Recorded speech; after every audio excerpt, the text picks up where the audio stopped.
Dun, dun, dun, dun, dun, dun, dun, dun, dun, dun. Voices crying, let's be jolly, deck the bells with hounds of holly, rocking around the Christmas tree. Hello? Okay. Don't hear myself for a second there.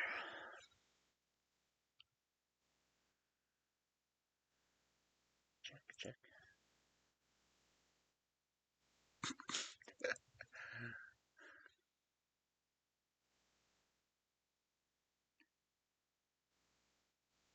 Okay.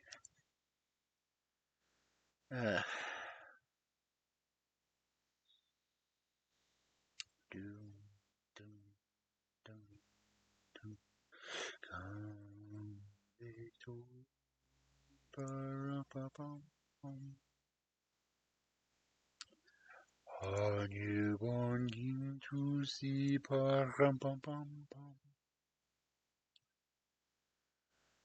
Our finest gifts we bring, pa-rum-bum-bum-bum.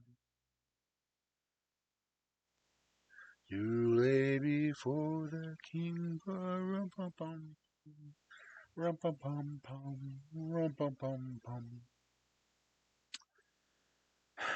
Why have I been singing so much lately? I mean, nothing wrong with singing, I suppose. But between all the different projects I'm trying to work on and everything else and whatnot and so on and such, lots of Christmas music just kind of floating around in my head. Like, overhead. Oh. Yes, I may be imbibing a little. I've been trying not to, but considering how today's been, I needed something. And I was cold, and I thought, hot chocolate sounds good. It sounds better. Hot chocolate with rum in it. So I'm having hot chocolate with rum. So sue me. Not that you could, because that's not really a legal case.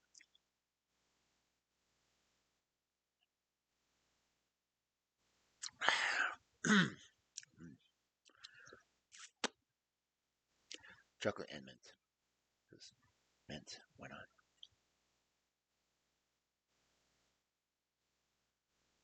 Okay.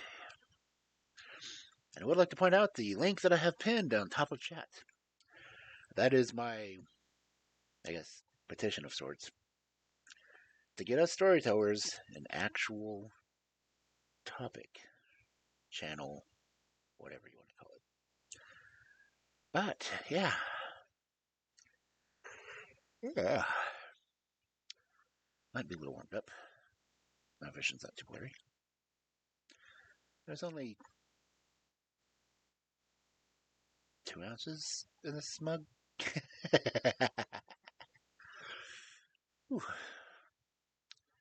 Honestly, I didn't start going by drunk cocaine for a reason. I mean, no reason. Okay, no reason at all. Logic has no power here. I'm a fairy tale creature. Bugger off. Anyway. Okay, looks like my Twitter post went out. I have Twitter patience. Okay. Let me. Oh, there's people. Hi, people. How you doing?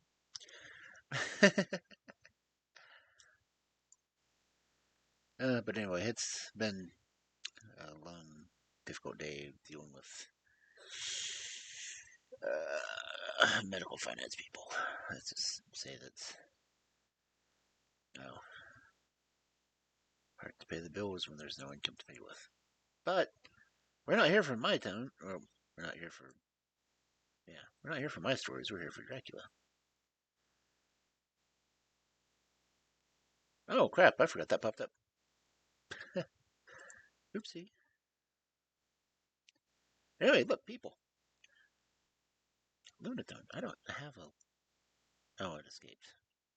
Well, that sucks. So, how's everyone else's day been going? Good week, all that fun stuff. Keeping yourself busy, keeping yourself out of trouble. Well, as out of trouble as people can be kept. Some of us just can't seem to avoid trouble, apparently.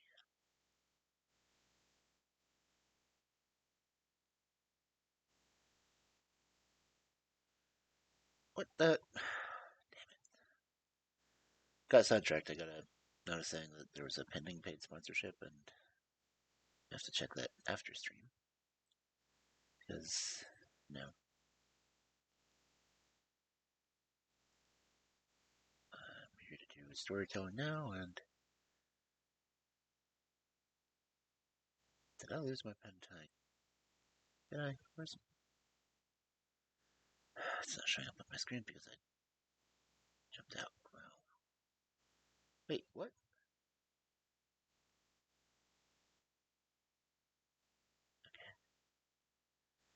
Yeah, I did not. The heck? Shows my mouse over here? That is kind of cool. Okay.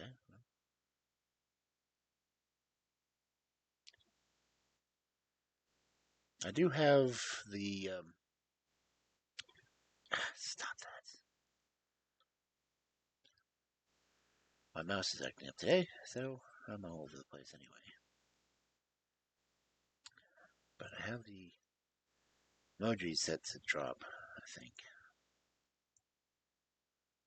Pretty sure there. Maybe. Maybe. How long of a delay is it? Or did I get it turned off? Oh, no. That head's on me. Oh well. Um, wait, why is my entire layout changed? When did I just go down there?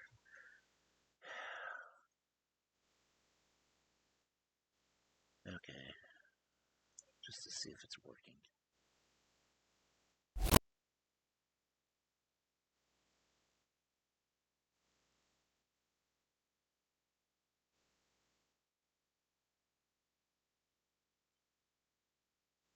Don't hear it.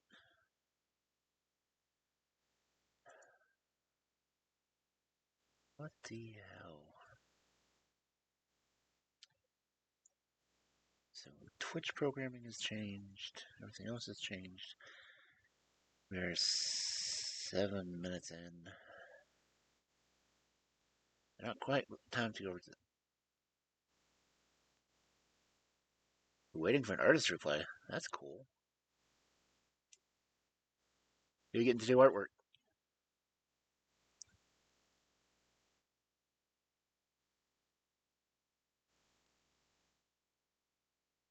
Ouch.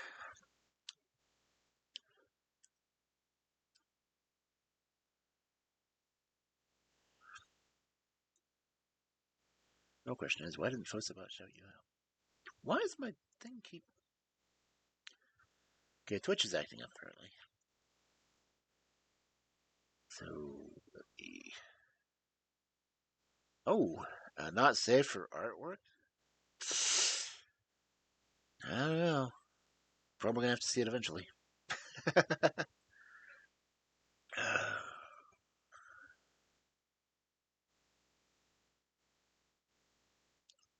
Uh-huh. Ah, you were playing. Wait a minute. What the hell?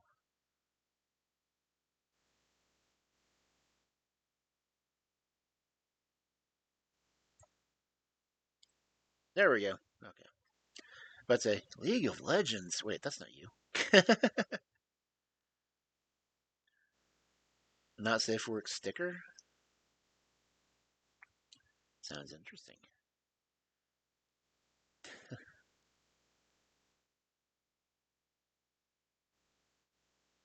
Wonder why Fosabot's being laggy. When did my cursor start showing up on there? Oh well. Anyway, I've been trying to keep this link up so people can do the vote on it. Thank you. Manually unpin. And hide for myself. Okay.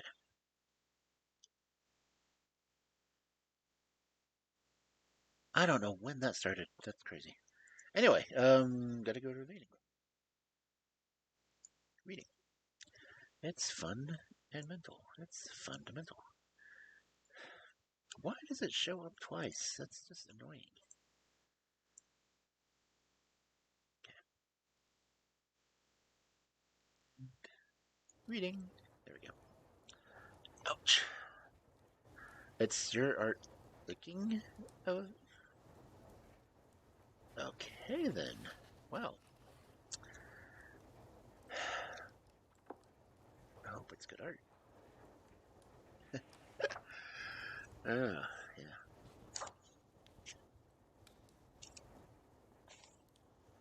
You bought a lot of art?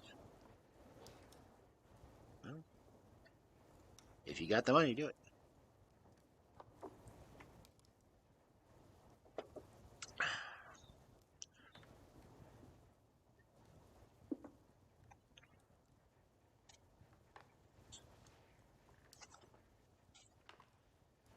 I mean, art's, always a good thing. Especially if it's art you enjoy. I guess you would be enjoying that art. Anyway, I guess I should read. Yeah, I should probably read. What did you? Where am I? Man, I wish the print wasn't so small. Oh well. Chapter 16.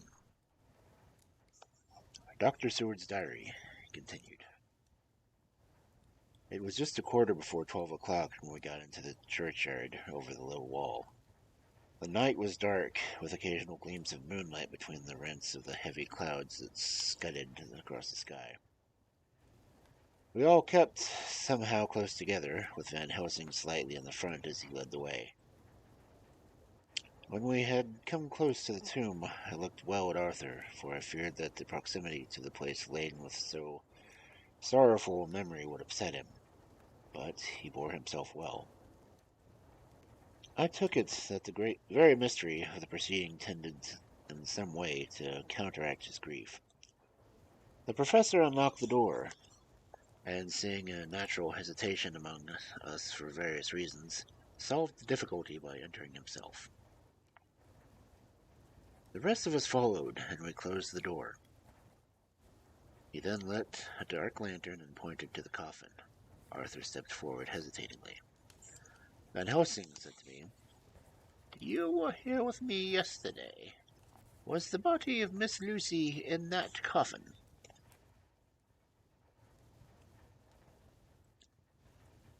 It was, the professor turned to the rest, saying. "You hear, and yet there is one who does not believe with me." He took his screwdriver and again took off the lid of the coffin. Arthur looked on, very pale but silent. When the lid was removed, he stepped forward. He evidently did not know that there was a leaden coffin, or at any rate had not thought of it. When he saw the rent in the lead, the blood rushed to his face for an instant, but as quickly fell away again, so that he remained of a ghastly whiteness. He was still silent. Van Helsing forced back the leaden flange, and we all looked in and recoiled. The coffin was empty. For several minutes no one spoke a word. The silence was broken by Quincy Morris. "Professor, I answered for you. Your word is all I want. I wouldn't ask such a thing ordinarily. I wouldn't so dishonor you as to imply a doubt. But this is a mystery that goes beyond any honor or dishonor. Is this your doing?" "I swear to you by all that I hold sacred that I have not removed nor touched her. What happened was this. 2 nights ago my friend Seward and I came here, with good purpose, believe me. I opened that coffin, which was then sealed up, and we found it, as now, empty. We then waited, and saw something white come through the trees. The next day we came here in daytime, and she lay there. Did she not, friend John? Yes. That night we were just in time. One more or so small child was missing, and we find it, thank God, unharmed against the graves. Yesterday I came here before sundown, for at sundown the undead can move. I waited here all night till the sun rose, but I saw nothing. It was most probable that it was because I had laid over the clamps of those garlic, which the undead cannot bear, and other things which they shun. Last night there were no exodus, so tonight before sundown I took away my garlic and other things, and so it is we find the coffin empty. But bear with me, so far there is much that is strange. Wait you with me outside, unseen and unheard, and things much stranger are yet to be so. Here he shut the dark side of the lantern, now to the outside. He opened the door, and we filed out. Now he coming last and locking the door behind him. Oh, but it seemed fresh and pure in the night air after the terror of the vault. How sweet it was to see the clouds race by, and the brief gleams of the moonlight between the scudding clouds crossing the passing. Like the gladness and sorrow of a man's life, how sweet it was to breathe the fresh air, and that had no taint of death or decay. How humanizing to see the red lighting of the sky beyond the hill, and to hear far away the muffled roar that marks the life of a great city. Each in his own way was solemn and overcome. Arthur was silent, as was I, could see, striving to grasp the purpose and the inner meaning of mystery. I was myself tolerably patient, and half inclined again to throw aside doubts and to accept Van Helsing's conclusions. Quincey Morris was phlegmatic in a way that a man who accepts all things, and accepts them in the spirit of cool bravery, with hazard of all he has to stake. Not being able to smoke, he cut himself a good-sized plug of tobacco and began to chew. As to Van Helsing, he was employed in a definite way.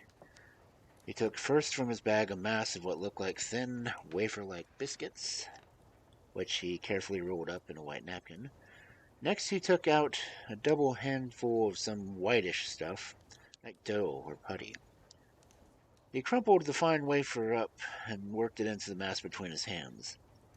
Then he took and rolled it in thin strips, began to lay them into the crevices between the door and the setting of the tomb.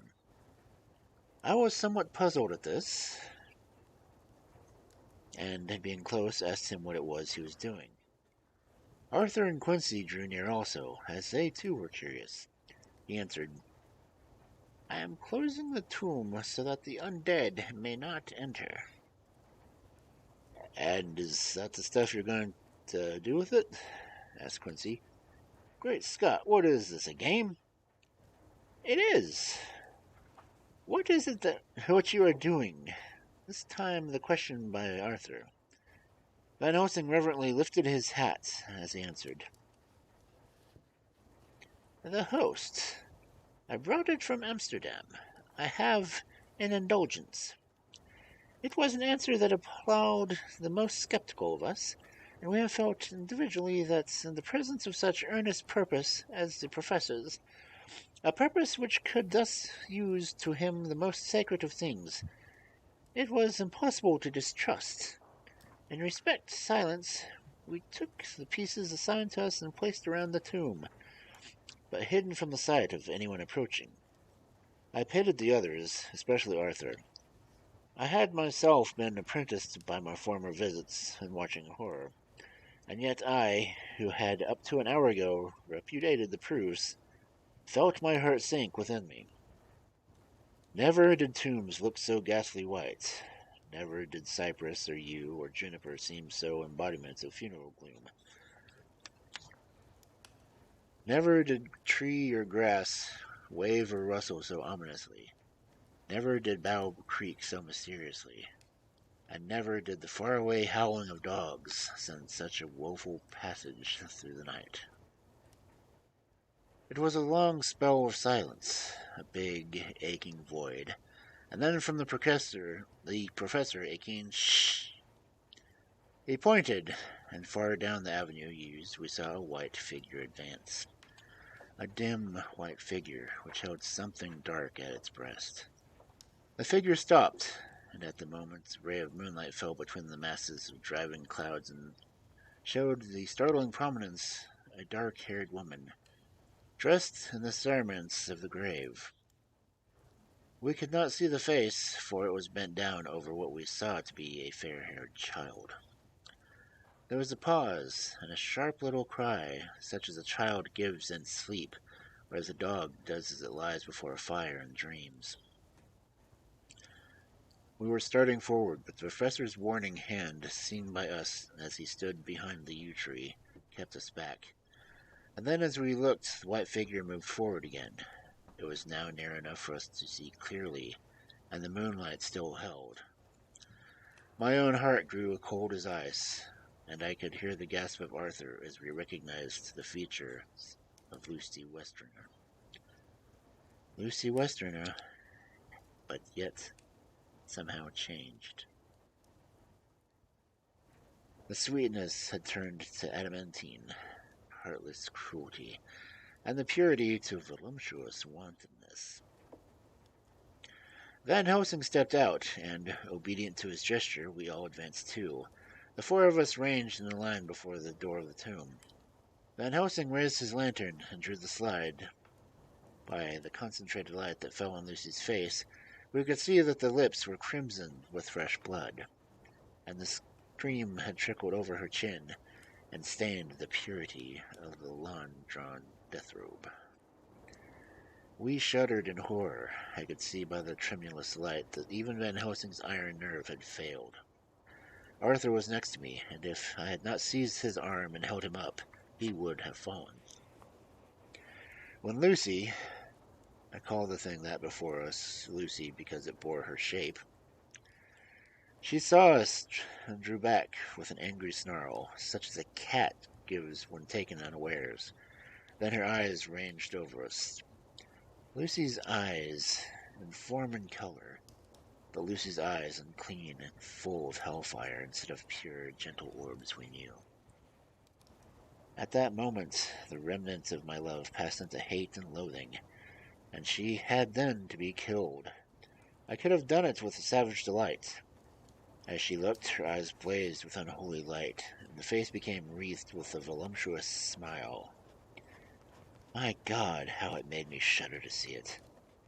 With a careless motion she flung to the ground, callous as the devil, the child that up to now she had clutched strenuously to her breast, growling over it as if a dog growls over a bone. The child gave a sharp cry and lay there moaning. There was a cold-bloodedness in the act which wrung a groan from Arthur. When she advanced to him with outstretched arms and a wanton smile, he fell back and hid his face in his hands. She still advanced, however, and the languorous, voluptuous Grace said, "Come to me, Arthur. Leave these others and come to me. My arms are hungry for you. Come, we can rest together. Come, my husband, come." There was something diabolically sweet in her tones, something of a tingling of glass when struck, which rang through the brains even of us who heard the words addressed to another. As for Arthur, he seemed under a spell. Moving his hands from his face, he opened wide his arms. She was leaping for them, when Van Helsing sprang forward and held between them this little gold crucifix. She recoiled from it, and with a sudden distorted face, full of rage, dashed past him as if to enter the tomb. Within a foot or two of the door, however, she stopped as if arrested by some irresistible force. Then she turned, and her face was shown with clear bursts of moonlight by the lamp, which had now no quiver from Van Helsing's iron nerves. Never did I see such baffled malice on a face, and never, I trust, shall such ever be seen again by mortal eyes. The beautiful color became livid, the eyes seemed to throw sparks of hellfire. The brows were wrinkled as though the folds of the flesh were coils of Medusa's snakes, and the lovely blood-stained mouth grew to an open square, as if the passion masks of Greeks and Japanese. If ever a face meant death, if looks could kill, we saw it at that moment. And so, for a full half of a minute, which seemed an eternity, she remained between the lifted crucifix and the sacred closing of her means of entry. Van Helsing broke the silence by asking Arthur, "Answer me, my dear friend. Am I to proceed in my work?" "Do as you will, friend. Do as you will. There can be no horror like this ever any more." And he groaned in spirit. Quincy and I simultaneously moved towards him and took his arms. We could hear the click of the closing lantern as Van Helsing held it down, coming close to the tomb. It began to remove from the chinks some of the sacred emblem which he had placed there. We all looked on with horrified amazement as we saw him, and he stood back. The woman, with a corporeal body as real as the moment as her own, passed through the interstice where scarce a knife blade could have gone. We all held a glad sense of relief when we saw the professor calmly restoring the strings of putty along the edges to the door. When this was done, he lifted the child and said, "Come now, my friends, we can do no more until tomorrow. Now there is a funeral at noon, so here we shall have to come along before that. The friends of the dead will be all gone by 2, and when the sexton lock the gates we shall remain. Then there is more to do, but not like this of tonight. As for the little one, he is not much harm, and by tomorrow night he shall be well. We shall leave him where the police will find him, as on the other night, and then to home." Coming to Arthur, he said, "My friend Arthur, you have had some sore trial, but after, when you will look back, you will see how it was necessary. You are now in the bitter waters, my friend. By this time tomorrow you will, please God, have passed them, and have drunk from the sweet waters. So do not mourn over much. Till then I shall not ask you to forgive me." Arthur and Quincy came home with me, and we tried to cheer each other on the way. We had left the child in safety and were tired, so we slept with more or less the reality of sleep. 29th September, night. A little before 12 o'clock, we three, Arthur, Quincy, Morris, and myself, called for the professor. It was odd to notice that the common consent we all had put on black clothes. Of course, Arthur wore black, for he was in deep mourning, but the rest of us wore it by instinct. We got to the churchyard 1:30 and strolled about, keeping out of the official observation, so that when he and the gravediggers completed their task and the sexton, under belief everyone had gone, had locked the gate, we had the place all to ourselves. Van Helsing, instead of his little black bag, had with him a long leather one, something like a cricket bag. It was manifestly a fair weight. When we were alone, and had heard the last of the footsteps die out up the road, we silently, as if by ordered intention, followed the professor to the tomb. He unlocked the door, and we entered, closing it behind us.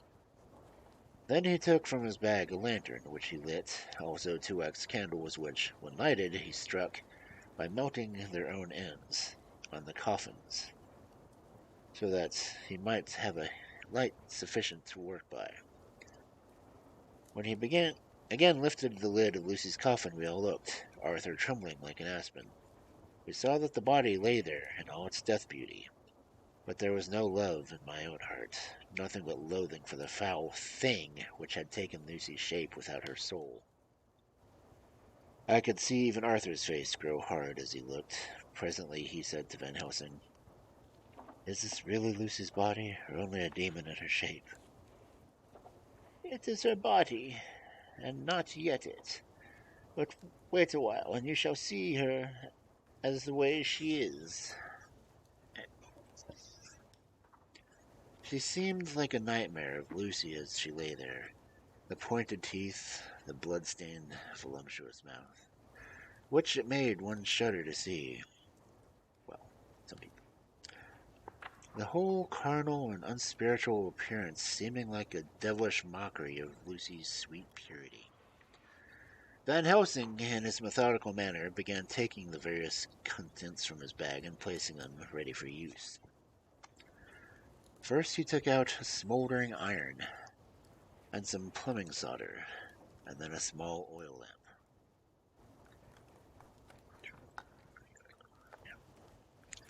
Which he gave out. When lit, the corner of the tomb, gas which burns a fierce heat with a blue flame.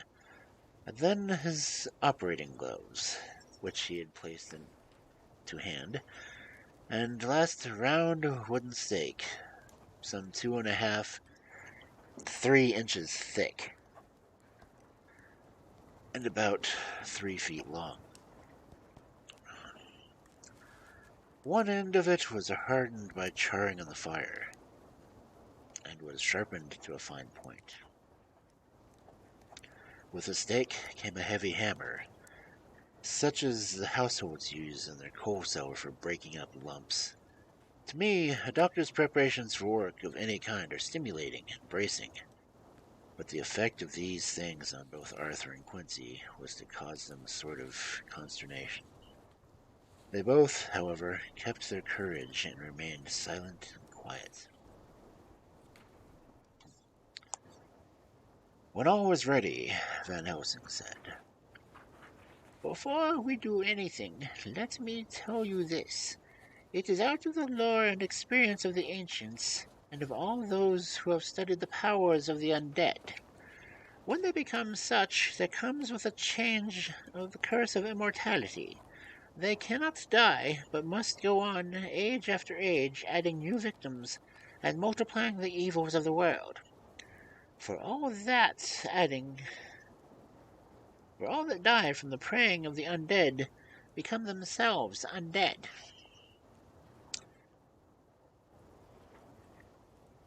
And prey on their own kind. And so the circle goes ever widening, like as the ripples of a stone thrown in the water. Friend Arthur, if you had met that kiss which you know of before poor Lucy died, or again, last night, when you opened your arms to her, you would in time, when you had died, have become Nosferatu, as they call it in Eastern Europe, and would all time make more of those undeads that have so filled us with horror. The career of this so unhappy dear lady is but just begun. Those children whose blood suck are not as yet so much the worse, but if she live on, undead, more and more they lose their blood, and by her power over them they come to her, and so she draw the blood with that so wicked mouth. But if she die in truth, then all cease. The tiny wounds of the throats disappear, and they go back to their plays unknowing ever what has been. But of those most blessed of all, when this now undead be made to rest as true dead, then the soul of the poor lady whom we love shall again be free. Instead of working wickedness by night and growing more debased in the assimilation of it by day, she shall take her place with the other angels. So that, my friend, it will be blessed the hand for her that shall strike the blow that sets her free. To this I am willing, but there is none amongst us who has a better right. Will it be no joy to think of hereafter in the silence of the night when sleep is not. It was my hand that sent her to the stars. It was the hand of him who loved her best, the hand of that all she would have chosen, had it been her to her to choose. Tell me, if there be one such as that among us. We all looked at Arthur. He saw, too, that we all did. An infinite kindness which suggested that his should be the hand which should restore Lucy to us as a holy and not an unholy memory. He stepped forward and said bravely, though his hand trembled and his face was pale as snow, "My true friend, from the bottom of my broken heart I thank you. Tell me what I am to do, and I shall not falter." Van Helsing laid a hand on his shoulder and said, Brave lad, a moment's courage and it is done. This stake must be driven through her heart. It will be a fearful ordeal, be not deceived in that. But it will only be a short time, and you will then rejoice more than your pain was great. From this grim tomb you'll emerge as though you tread on air. But you must not falter once you have begun. Only think that we, your true friends, are around you, and that we pray for you all the time. "Go on," said Arthur hoarsely. "Tell me what I am to do." Take the stake in your left hand, ready to place the point over the heart, and the hammer in your right. Then we begin our prayer for the dead. I shall read them.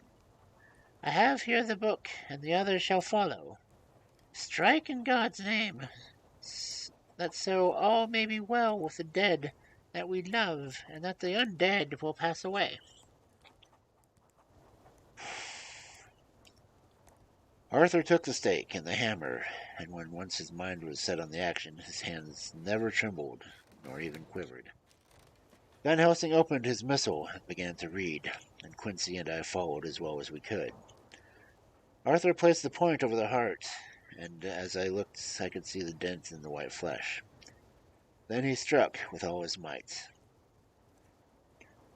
The thing in the coffin writhed, and a hideous blood-curdling screech came out of its opened red lips. The body shook and quivered and twisted in wild contortions. The sharp white teeth clamped together till the lips were cut and the mouth was smeared with crimson foam. But Arthur never faltered.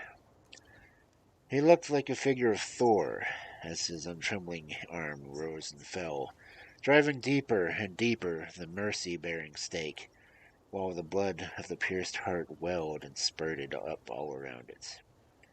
His face was set, and high duty seemed to shine through it. The sight of it gave us courage, so that our voices seemed to ring through the little vault. Nailed it.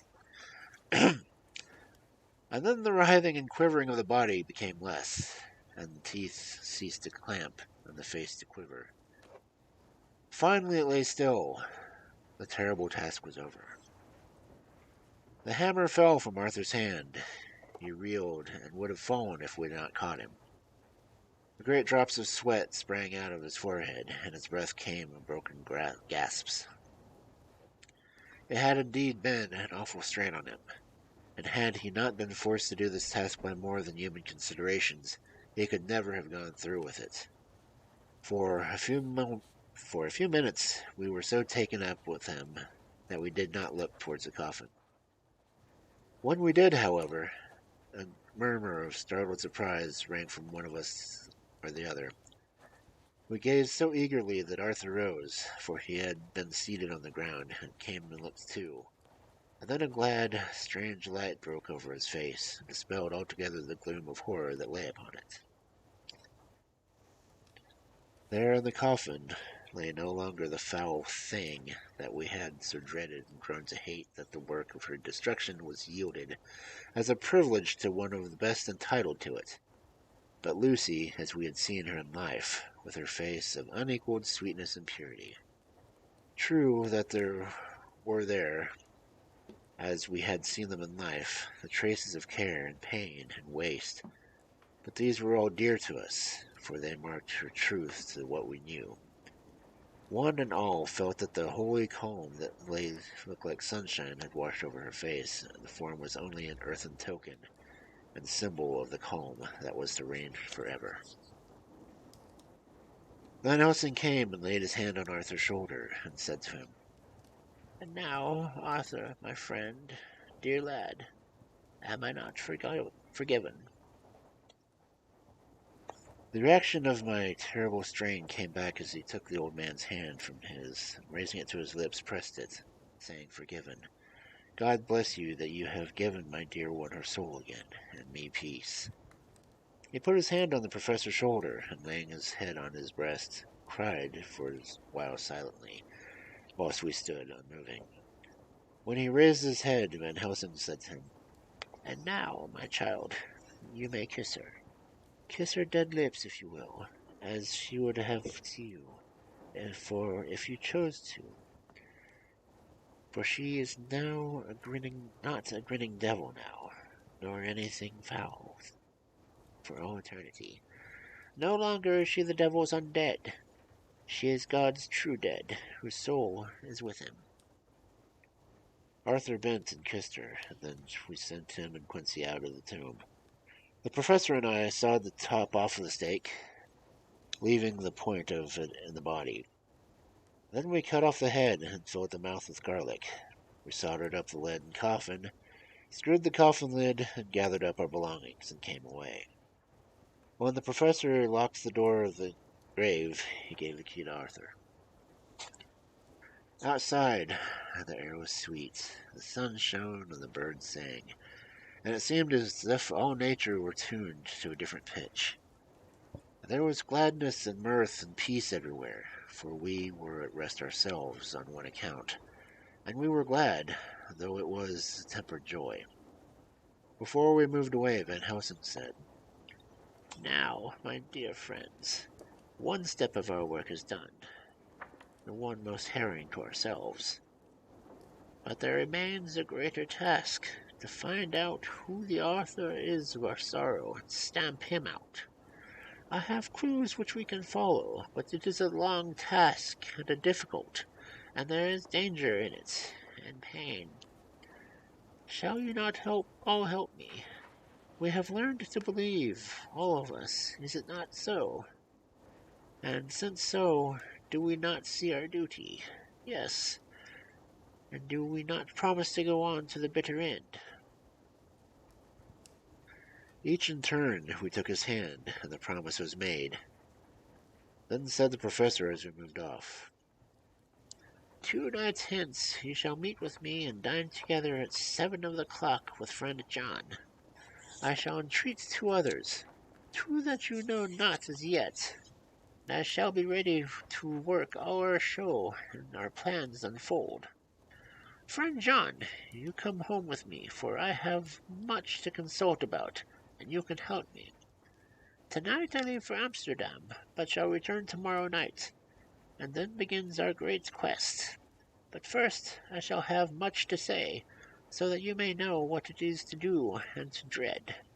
And then our promise shall be made to each other anew, for there is a terrible task before us, and once our feet are on the plowshare, we must not draw back. Chapter 17. Dr. Seward's Diary continued. When we arrived at the Berkeley Head Hotel, Van Helsing found a telegram waiting for him. "I'm coming up by train. Jonathan at Whitby. Important news. Minna Harker." The professor was delighted. "Ah, that wonderful Madame Mina," he said. "Pearl among women. She arrived, but I cannot stay. She must go to your house, friend John. You must meet her at the station. Telegraph her en route, so that she may be prepared." When the wire was dispatched, he had a cup of tea. Over it, he told me of a diary kept by Jonathan Harker when abroad, and gave me the typewritten copy of it, also of Mrs. Harker's diary of Whitby. "Take these," he said, "and study them well. When I have returned, you will be master of all the facts, and we can then better ensure our inquisition. Keep them safe, for there is in them much a treasure. You will need all your faith, even you who have had such an experience as today. What is here told? He lay his hand heavily and gravely on the packet of papers as he spoke. May be the beginning of the end to you and me, and many another, or it may be the sound of the knell for the undead who walk the earth. Read all, I pray you, with an open mind, and if you can add in any way to the story here told, do so, for it is all important. You have kept a diary of all these things so strange, is it not so? Yes. Then we shall go through these together when that we meet. He then made ready for his departure, and shortly after drove off to Liverpool Street. I took my way of Paddington, where I arrived about 15 minutes before the train came in. The crowd melted away after the bustling fashion commotion of arrival platforms, and I was beginning to feel uneasy lest I might miss my guest, when a sweet-faced, dainty-looking girl stepped up to me, and after a quick glance said, Dr. Stewart, is it not? Are you Mrs. Harker? I answered at once, whereupon she held out her hand. I knew you from the description of poor dear Lucy, but... She stopped suddenly, and a quick blush overspread her face. The blush that rose to my own cheek somehow set us both at ease, for it was a tacit answer to her own. I got her luggage, which included a typewriter, and we took the underground to the Fenchurch Street. After I had sent a wire to my housekeeper to have the sitting room and bedroom prepared at once for Mrs. Harker.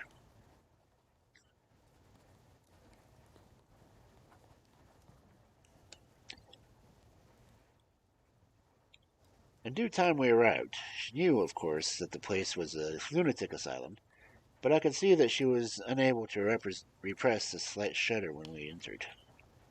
She told me that, if she might, she would have come presently to my study, and she had much to say. So here I am finishing my entry in my phonograph diary whilst I await her. As yet I have not had a chance to looking at my papers which Van Helsing left with me, though they lie open before me. I must get her interested in something, so that I may have an opportunity of reading them. She does not know how precious time is, or what task we have on hand. I must be careful not to frighten her. She is.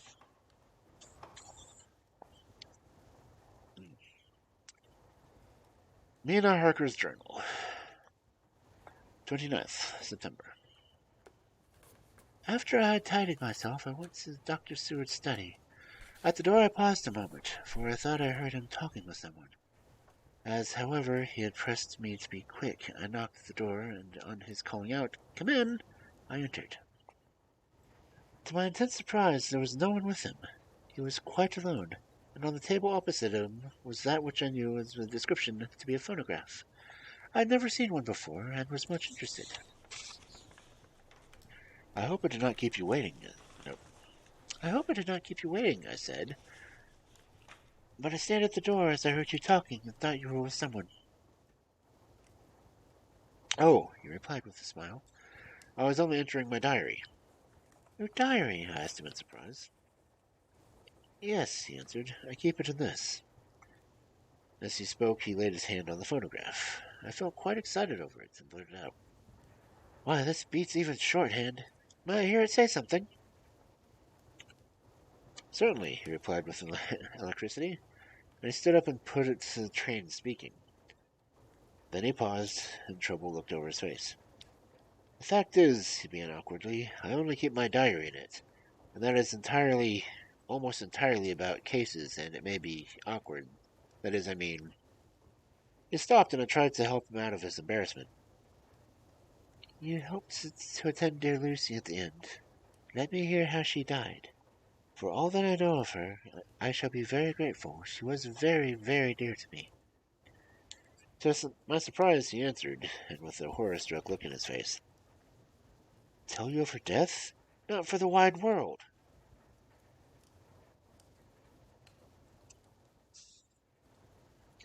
Why not? I asked, for some grave, terrible feeling was coming over me. Again he paused, and I could see that he was trying to invent an excuse. At length he stammered out, "You see, I do not know how to put out the particular part of the diary." Even while he was speaking, the idea dawned upon him, and he said, with unconscious simplicity in a different voice, with which he had the naivety of a child, "That's quite true, upon my honor. Honest Injun." I could not but smile, at which he grimaced. I gave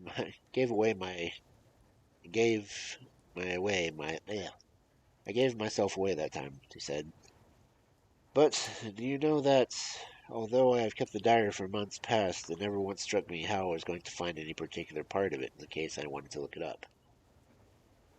By this time, my mind was made up that the diary of a doctor who attended Lucy might be something to add to the sum of our knowledge with a terrible being.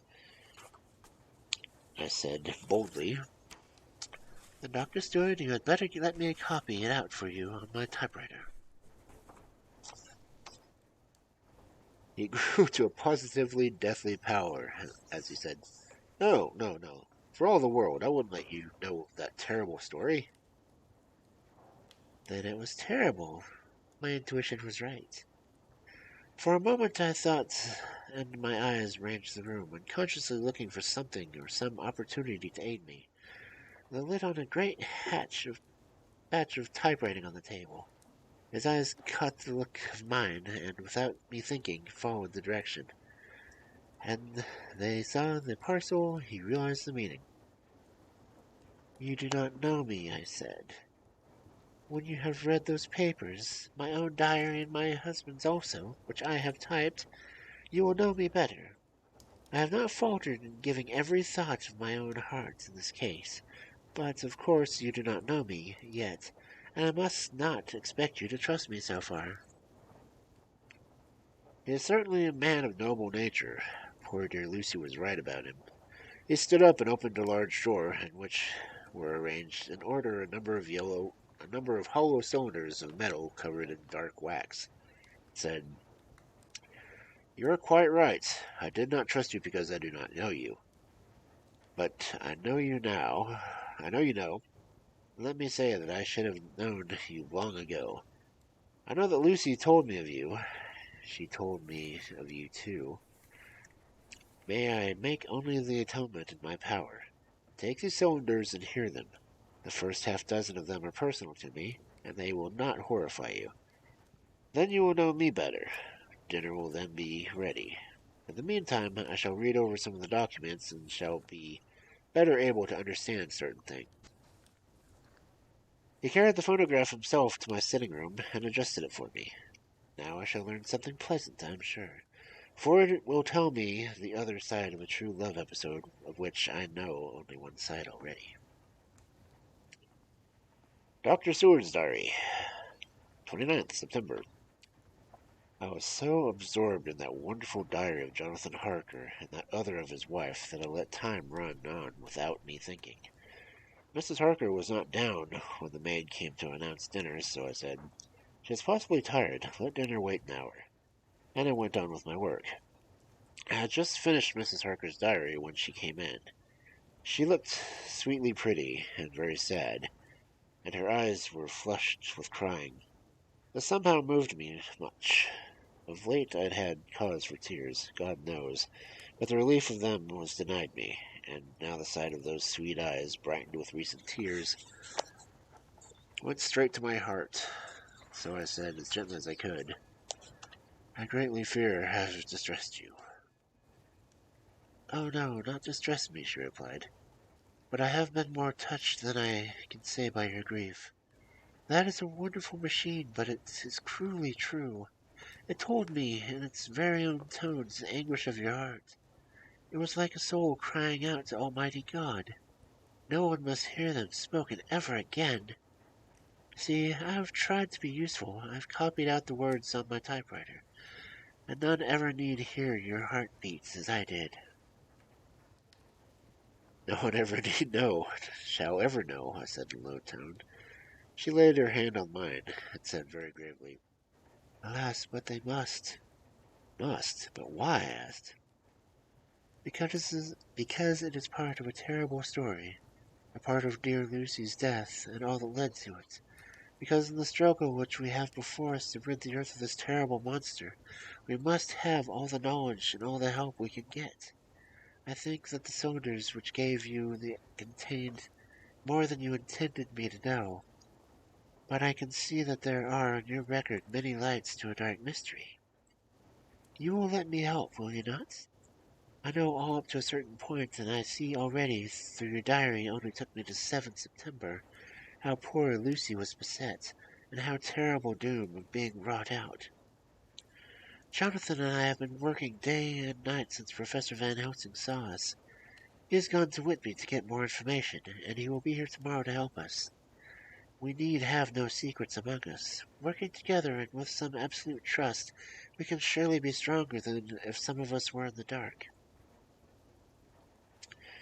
She looked at me so appealingly, and at the same time manifested such courage and resolution in all her bearing, that I at once gave in to her wishes. You shall, I said, do as you like in the matter. God forgive me if I do wrong. There are terrible things yet to learn of, but if you have so far traveled on the poor road to Lucy's death, you will not be content, I know, to remain in the dark. Nay, the end, the very end, may give you a gleam of peace. Come, there is dinner. We must keep one another strong, for what is before us. We have a cruel and dreadful task. Hello. When you have eaten, you shall leave the rest, and I shall answer any questions you ask. If there be anything which you do not understand, though it was apparent to us who were present. Mina Harker's Journal, 29th September. After dinner, I came with Dr. Stewart to his study. He brought back the phonograph from my room, and I took my typewriter. He placed me in a comfortable chair and arranged the phonograph so that I could touch it without getting up, and showed me how to stop it in case I wanted to pause. Then he very thoughtfully took a chair with his back to me so that I may take as free as possible, and began to read. I put the forked metal to my ears and listened. Forked metal? When the terrible story of Lucy's death and all that followed was done, I lay back in my chair powerless. Fortunately, I am not of the fainting disposition. When Dr. Seward saw me, he jumped up with a horrified exclamation and hurriedly taking a case bottle from the cupboard, gave me some brandy, which in a few minutes was somewhat restored me. My brain was all in a whirl, and only that there came through the multitude of horrors a holy ray of light that my dear, dear Lucy was at last at peace. I do not think I could have borne it without making a scene. It was all so wild and mysterious and strange that if I had not known Jonathan's experience in Transylvania, I could not have believed. As it was, I didn't know what to believe, and so got out of my difficulty by attending to something else. I took the cover off of the typewriter and said to Dr. Seward, "Let me type this all out. We must be ready for Dr. Van Helsing when he comes. I have sent a telegram to Jonathan to come here when he arrives in London from Whitby.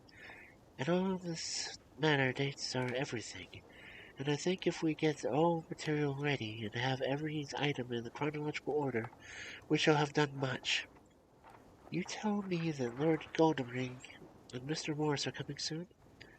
Let us be able to tell them when they come." Accordingly, he accordingly set my phonograph at the slow pace, and I began to typewrite from the beginning of the 7th cylinder.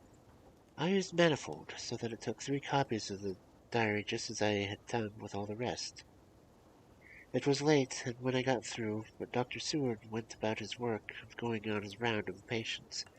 When he had finished he came back and sat near me, reading, so that I did not feel too lonely whilst I worked. How good and thoughtful he is. The world seems full of good men, even if there are monsters in it. Before I left him, I remembered what Jonathan put in his diary of the professor's perturbation. at reading something in an evening paper at the station of Exeter. So seeing that Dr. Seward keeps his newspapers, I borrowed that files from the Westminster Gazette and the Pall Mall Gazette and took them to my room. I remember how much the Daily Graph and the Whitby Gazette, of which I had made cuttings, helped us to understand the terrible events at Whitby when Count Dracula landed.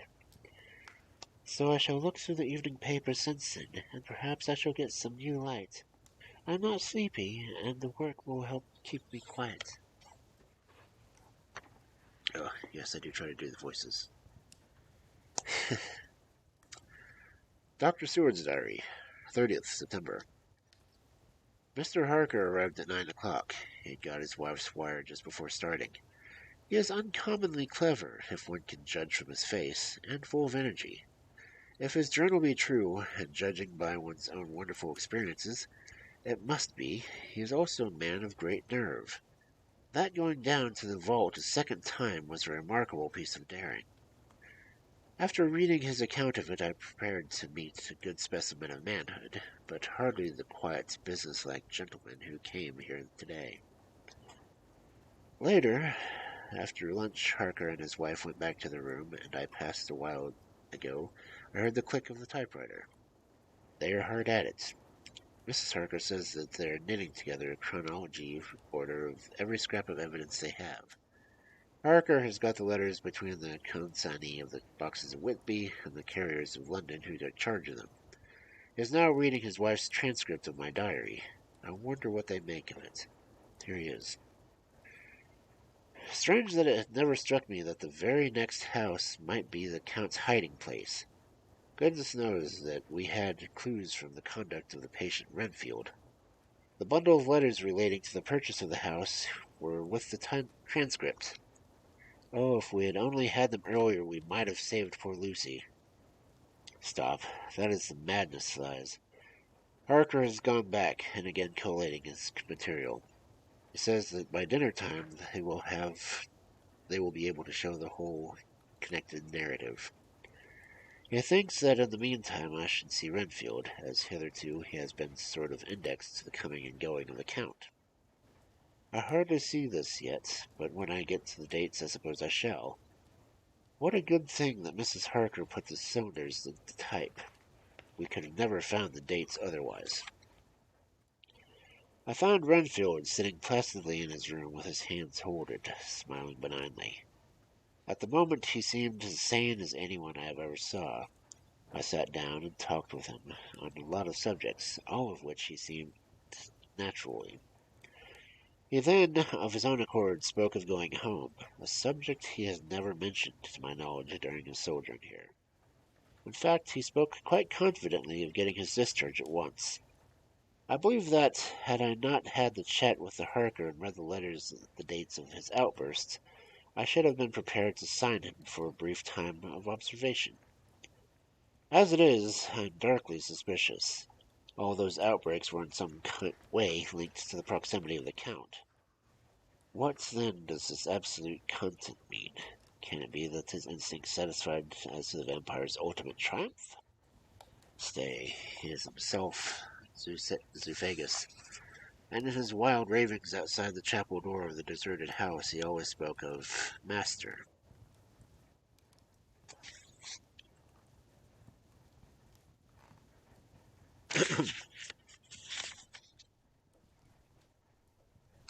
This all seems confirmation of our idea.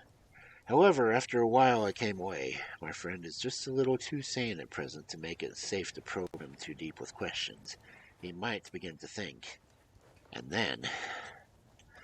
So I came away. I mistrust these quiet moods of his, so I have given the attendant a hint to look closely after him, and to have a straight waistcoat ready, just in case of need.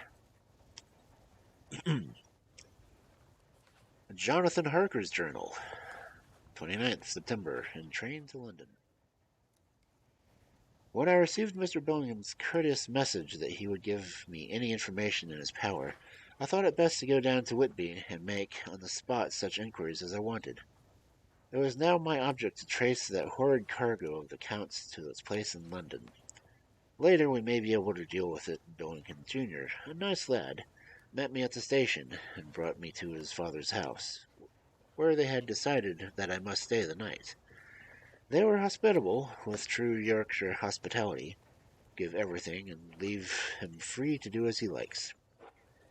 They all knew that I was busy and that my stay was short, and Mr. Billington was ready in his office with all the papers concerning the consignment of the boxes. It gave me almost a turn to see again one of the letters which I had seen on the Count's table before I knew his diabolical plans. Everything had been carefully thought out, and done systematically and with precision.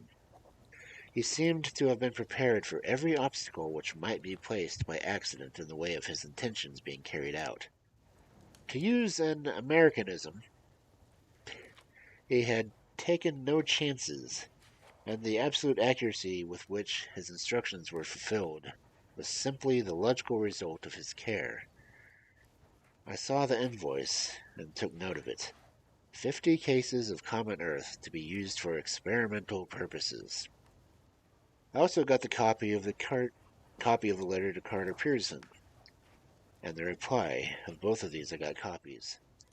This was all the information Mr. Billington could give me, so I went to the port and saw the Coast Guards, the customs officer, and the harbor master. They had all something to say about the strange entry of the ship, which is already taking its place in local tradition, but no one could add to the simple description, 50 cases of common earth. Then I saw the station master, who kindly put to me the communication with the men who had actually received the boxes. Their tally was exact with the list. They had nothing to add except that the boxes were main and mortal heavy, and the shifting of them was dry work. One of them added that it was hard lines, that there weren't any gentlemen, such as yourself, squire, to show sort of appreciation of their efforts in liquid form. Another put in the writer that the thirst from the generated was such that even the time which had elapsed had not completely allayed it. Needless to say, I took care before leaving to lift forever and adequately this source of reproach. 30th September. All right, have a good night.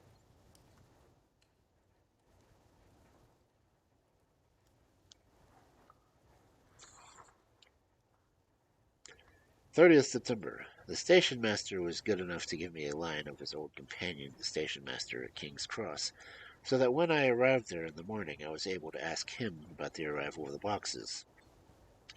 He, too, put me at once in communication with the proper officials, and I saw that their tally was correct with the original invoice. The opportunities of acquiring an abnormal thirst had been here limited. A noble use of them had, however, been made, and again I was compelled to deal with the result in an ex post facto manner. From thence I went to Carter Peterson's central office, where I met with the utmost courtesy. They looked up the transaction in their daybook and letter book, and at once telephoned their King's Cross office for more details. By good fortune, the men who did the teaming were waiting for work, and the official at once sent them over, sending also by them, one by one, the waybill and the papers connected with the delivery of the boxes to Carfax. Here again I found the tally agreeing exactly. The carrier's men were able to supplement the pudicity of the written words with few details. These were, I shortly found, connected almost solely with the dusty nature of the job, and of the consequent thirst engendered in all operators. On my affording an opportunity, through the medium of the currency of the realm, of allaying at the later period of the beneficial evil, one of the men remarked, "That is, governor, the rummiest I was ever in. Blind, but it ain't been touched since 100 years. There's a dust that's thick in that place that you might have stepped on it without hurting your bones. That place was neglected that you might be and smelled old Jerusalem in that. But the old chapel, that took the cake, that did. Me and my mate, we thought wouldn't never get out of it quick enough. Well, I wouldn't take less than a moment to stay there after dark." Having been in the house, I could well believe him, but if he knew what I knew, he would, I think, have raised his terms. one thing I am now satisfied, that all the boxes which arrived in Whitby from Varna and the Demeter were safely deposited in the old chapel at Carfax. There should be 50 of them there, unless any have been since removed, as from Dr. Seward's diary, I fear. I shall try to see the carter who took away the boxes from Carfax when Renfield attacked them, but following up this clue, we may yet learn a good deal. Later. Mina and I have worked all day. We have put all the papers into order. Mina Harker's journal, September 30th. I'm so glad that I hardly know how to contain myself. It is, I suppose, the reaction from the haunting fear which I had, that this terrible affair and the reopening of the old wound might act detrimentally on Jonathan. I saw him leave Whitby with as brave a face as I could, but I was sick with apprehension. The effort has, however, done him good. He is never so resolute, never so strong, never so full of volcanic energy as present. It is just as that, dear Professor Van Helsing said. He is true grit. He improves under strain that would kill a weaker nature. He came back full of life and hope and determination. We have got everything in order for tonight. I feel myself quite wild with excitement. I suppose one ought to pity anything hunted as a count. That is just it. This thing is not human. Not even beast. To read Dr. Seward's account of poor Lucy's death and what followed is enough to dry up the springs of pity in one's heart. Later. Lord Godalming and Mr. Morris arrived earlier than we expected. Dr. Seward was out on business and had taken Jonathan with him, so I had to see them. It was to me a painful meeting, for it brought back all poor dear Lucy's hopes of only a few months ago. Of course, they had heard Lucy speak of me, and it seemed that Dr. Van Helsing, too, had been quite blowing my trumpet, as Mr. Morris expressed it. Poor fellows, neither of them aware that I know all about the proposals they made to Lucy. They did not quite know what to say or do, as they were ignorant of the amount of my knowledge, so they had to keep on neutral subjects. However, I thought the matter over and came to the conclusion that the best thing I could do would be to post them in the fairs right up to date. I knew from Dr. Seward's diary that they had been at Lucy's death, her real death, and that I need not fear to betray any secrets before time. So I told them, as well as I could, that I had read all the papers and the diaries, and that my husband and I, having typewritten them, had just finished putting them all in order. I gave them each a copy to read in the library. When Lord Godalming got his and turned it over, "It does make a pretty good pile," he said. "Did you write all of this, Mrs. Harker?" I nodded, and he went on. "I don't quite see the drift of it, but you people are so good and are all kind, and having been working earnestly and so energetically, that all I can do is to accept your ideas and blindfold and try to help you. I've had one lesson already in accepting facts that should make a man humble to the last hour of his life. Besides, I know you loved my poor Lucy." Here he turned away and covered his face in his hands. I could hear the tears in his voice. Mr. Morris, with instinctive delicacy, just laid a hand for a moment on his shoulder, then simply walked out of the room. I suppose there is something in woman's nature that makes a man free to break down before her and express his feelings on a tender or emotional side without feeling it derogatory to his manhood. For when Lord Godalming, I'm going to say the name right one day, found himself alone with me, he sat down on the sofa and gave way utterly and openly. I sat down beside him and took his hand. I hope he didn't think forward of me, and if he thinks that on it afterwards he will never have such a thought. There I wrong him. I know he never will. He is too true a gentleman. I said to him, for I could not see that heart was breaking, "I love dear Lucy, and I know what she was to you, and what you were to her. She and I were like sisters. Now she is gone. Will you not let me be like a sister to you in your trouble? I know what sorrows you have had, though I cannot measure the depth of them. If sympathy and pity can help you in your affliction, won't you let me be some of the little service, for Lucy's sake? In an instant, the poor dear fellow was overwhelmed with grief.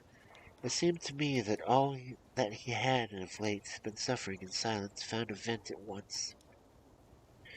He grew quite hysterical, and raising his open hands, beat his palms together in a perfect agony of grief.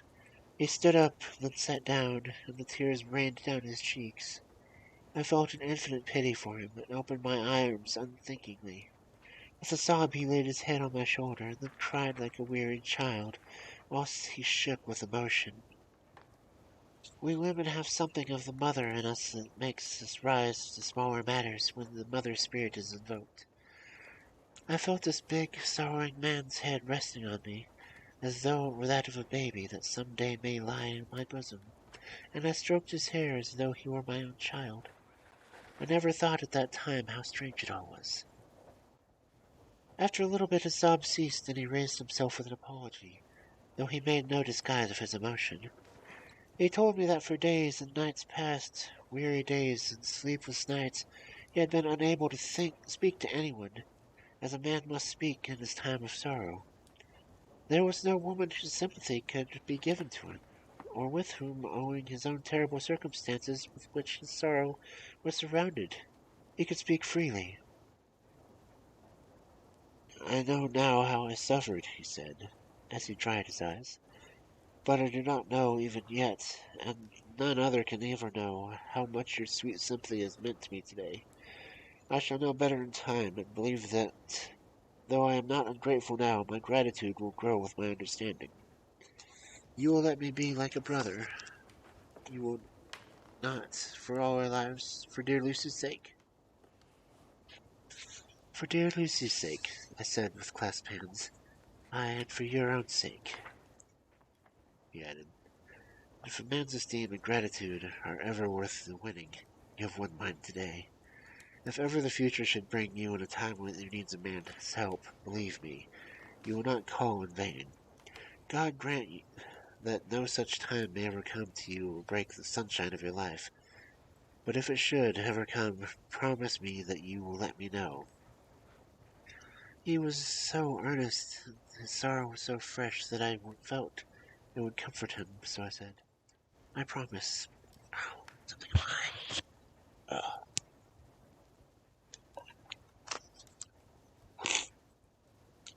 As I came along the corridor, I saw Mr. Morris looking out the window. He turned as he heard my footsteps. How is Art? He said. Then noticing my red eyes, he went on. I see you've been comforting him. Poor old fellow. He needs it. No one but a woman can help a man when he has trouble of the heart, and he had no one to comfort him. He bore his own trouble so bravely that my heart bled for him. I saw the manuscript in his hand, and I knew that he had read it he would realize how much I knew. So I said to him, I wish I could comfort all who suffer from the heart. Will you let me be your friend, and will you come to me for comfort when you need it? You will know later on why I speak. He saw that I was in earnest, and stooping took my hand, and raised it to his lips and kissed it. It seemed but poor comfort to so brave and unselfish a soul, and impulsively I bent over and kissed him. Tears rose in his eyes, and there was a momentary choking in his throat, and he said quite calmly, Little girl, you will never regret that true heart and kindness, so long as you ever live. Then he went into the study to his friend. Little girl, the very words he used to Lucy, and oh, he proved himself a friend.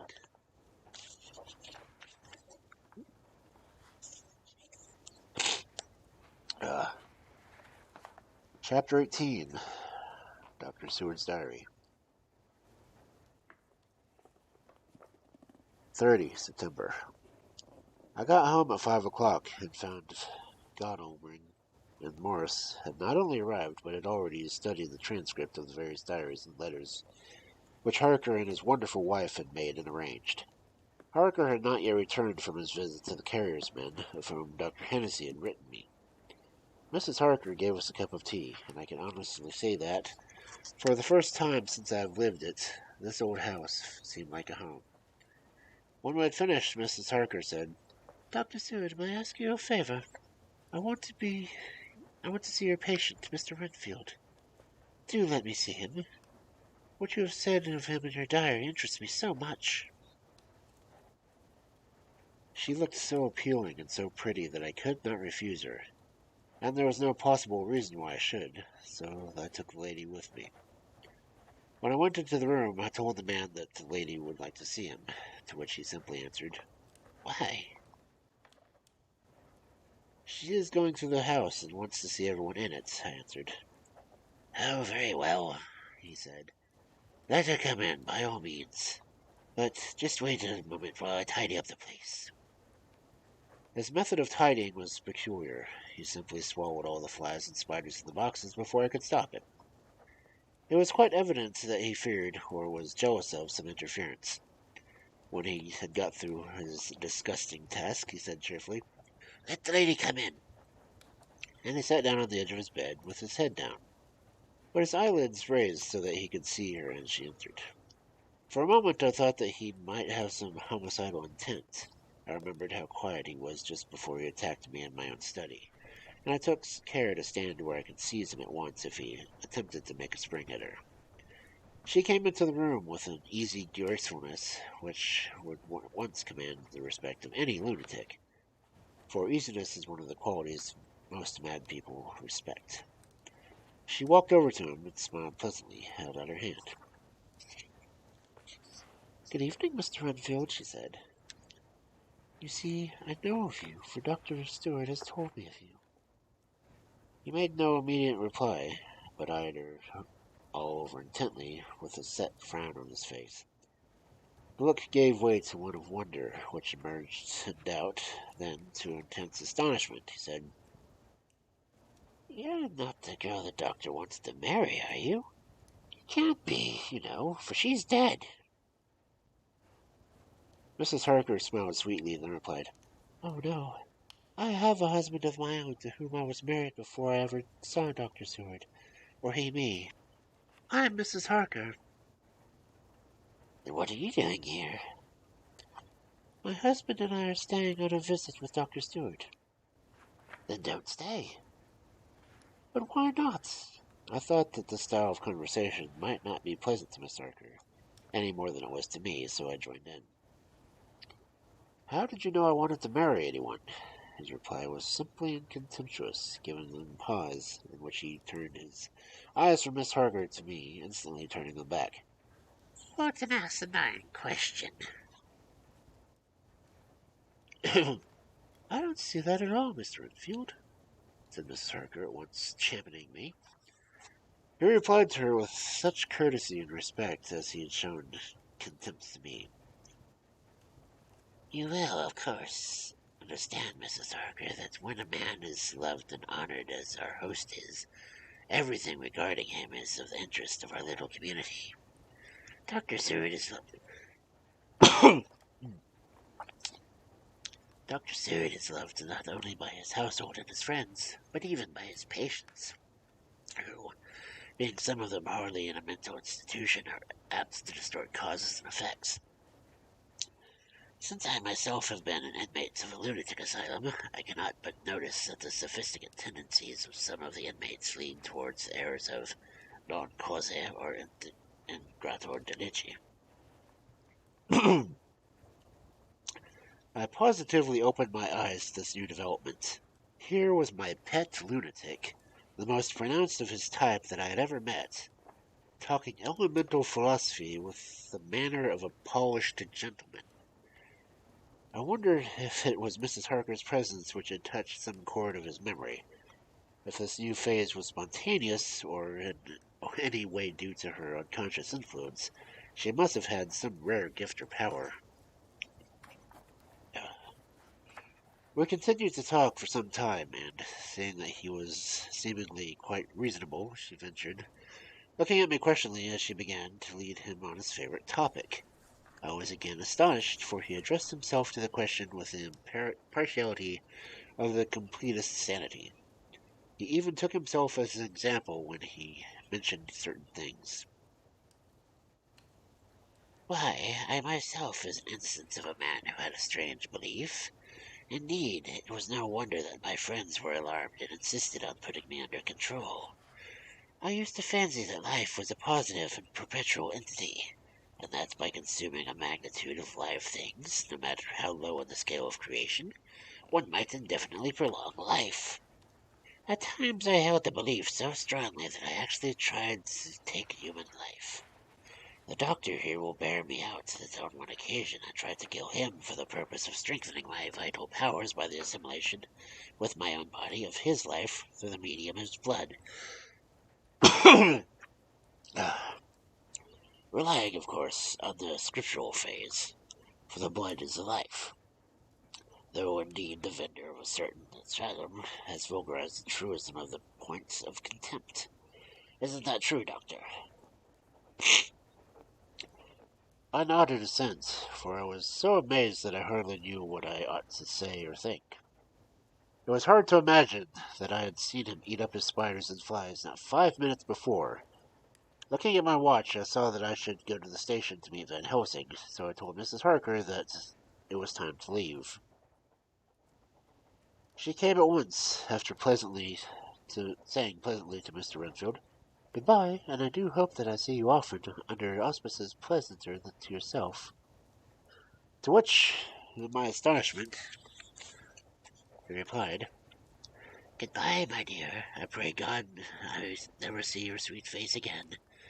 May he bless and keep you. I went to the station to meet Van Helsing. I left the boys behind me. Poor Art seemed to be more cheerful than he's been since Lucy first took ill, and Quincy is more like his own bright self than he was for many a long day. Van Helsing stepped from the carriage with an eager nimbleness of a boy.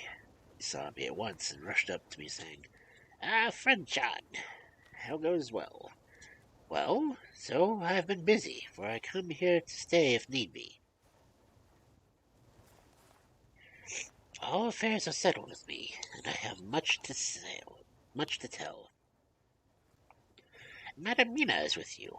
Yes, and her so fine husband. And Arthur and my friend Quincy, are they here too? Good. As I drove to the house, I told him what had passed and how my own diary had come to be of some sort of use through Mrs. Harker's suggestion, at which the professor interrupted me. That wonderful Mina. She has a man's brain, a brain that a man should have if he were such gifted, and a woman's heart. The good God fashioned her for a purpose, believe me, and when he made that such a good combination. Friend John, up to now, fortune has made us woman of us all to help us. After tonight, she must not have to do with such terrible affair. It is not good that she run the risk so great. We men are determined, nay, are we not pledged, to destroy this monster, but it is no part for a woman. If she be not harmed, her heart may fall in her so much and so many horrors that hereafter she may suffer, both in waking from her nerves and in sleep of her dreams. And besides, she is a young woman, and not long married. There may be other things to think of for some time, if not now. You tell me she has wrote all, then all must consult with us. But tomorrow she is goodbye to the work, and we go alone. I agreed heartily with him. Ouch. And then I told him of what we found in the absence of the house which Dracula had bought was the very next to my own. He was amazed, and with great concern seemed to come from him. Oh, that we had known that before, he said, for then we might have reached him in time to save poor Lucy. However, the milk that is spilt cries not out afterwards. As you say, we shall not think of that, but go on our own way to the end. And then he fell into a silence that lasted until we entered my own gateway. Before we went to prepare for dinner, he said to Mrs. Harker, I am told, Madam Mina, by my friend John that you and your husband have put it up in the exact order of things that have been up to this moment. Not up to this moment, Professor, she said impulsively, but up to this morning. But why not up to now? We have hitherto how good lights and all little things that have been made. We have told our secrets, and yet no one has told it the worst of it. Mrs. Harker began to blush, and taking a paper from her pocket, she said, Dr. Van Helsing, will you read this and tell me if it must go in? It is my record of today. I too have seen the need to putting down the present everything, however trivial. But there is little in this except what is personal. Must it go in?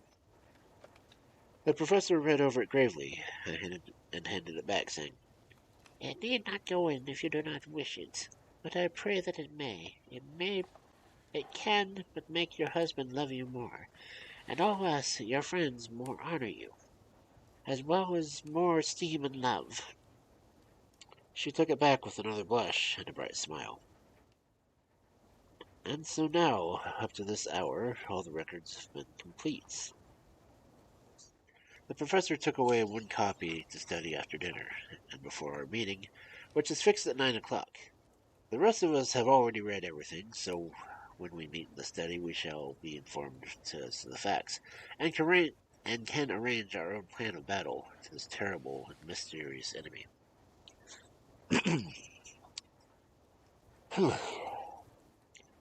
Mina Harker's Journal, 30th September.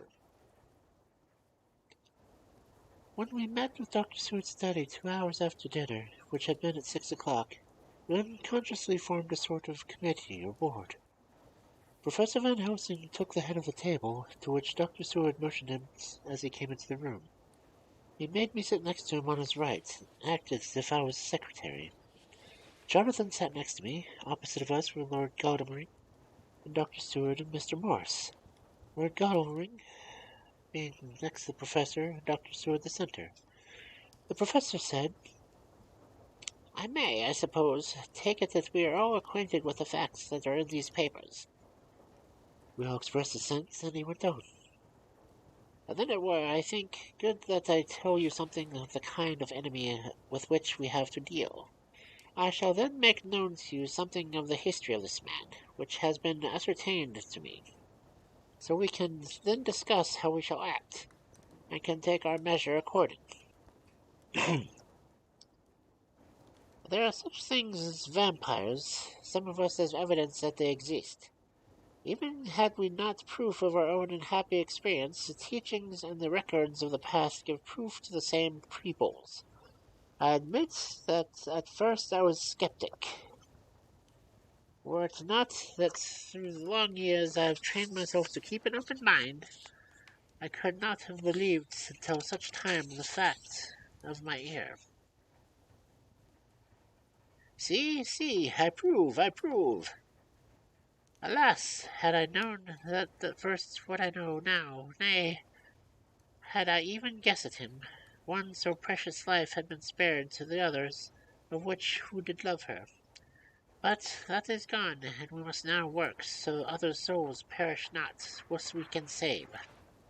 The Nosferatu do not lie like the bee when he sting once. He is only stronger, and being stronger, have yet more power to work evil. The vampire which is among us is so himself so strong in person of 20 men. He is of cunning more than mortal, and his cunning be the growth of ages.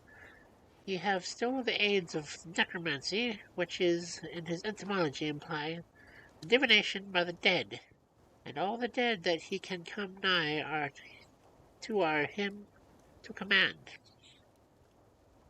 He is brute, and more than brute. His devil is callous, and the heart of him is not. He can, with limitations, appear at will and where, and in any forms that are to him. He can, within his range, direct the elements, the storm, the fog, the thunder. He can command all the meaner things, the rat and the owl and the bat. the moth and the fox and the wolf. He can grow and become small, and he can at times vanish and become unknown. How then are we to begin our strife to destroy him? How shall we find his where, and having found it, can we destroy? My friends, this is such. It is a terrible task that we undertake, and there may be consequence to make the brave shudder. For if we fail in this our fight, we must surely win. And then where end we? Life is nothing's. I heed him not. But to fail here, it is not mere life or death. It is that we become as him, that we henceforth become foul things of the night like him, without heart or conscience, preying on the bodies and the souls of those whom we love best. To us forever are the gates of heaven shut, for who shall open them again for us? We go on, for all time apparent by all, a blot in the face of God's sunshine, an arrow in the side of him who died for man. But we are face to face with duty, and in such case we must shrink. For me, I say no. But then I am old, and life with his sunshine, his fair places, his song of birds, his music and his love, life far behind. You others are young. Some have seen sorrow, but there have been fair days yet in store. What say you? Whilst he was speaking, Jonathan had taken my hand. I feared, oh so much, that the appalling nature of our danger was overcoming him, when I saw his hand stretch out. But it was life to me to feel his touch. So strong, so self-reliant, so resolute. A brave man's hand can speak for itself. It does not even need a woman's love to hear its music. When the professor had done speaking, my husband looked in my eyes, and I in his. There was no need for speaking between us. I answer for me and I myself, he said. Count me in, Professor, said Mr. Quincy Morris, ironically as usual. No, laconically as usual.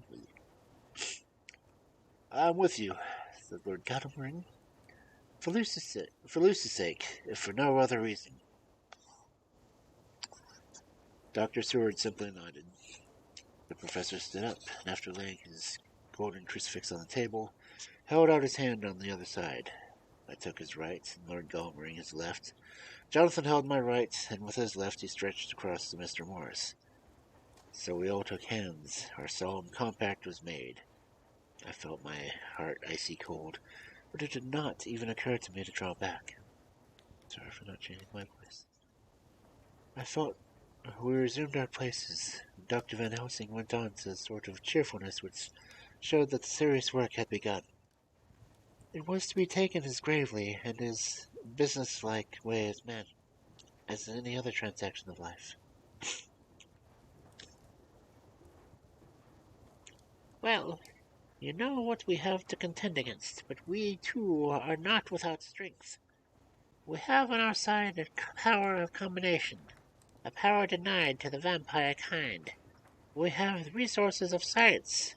We are free to act and to think. And the hours of the day and the night are ours equally.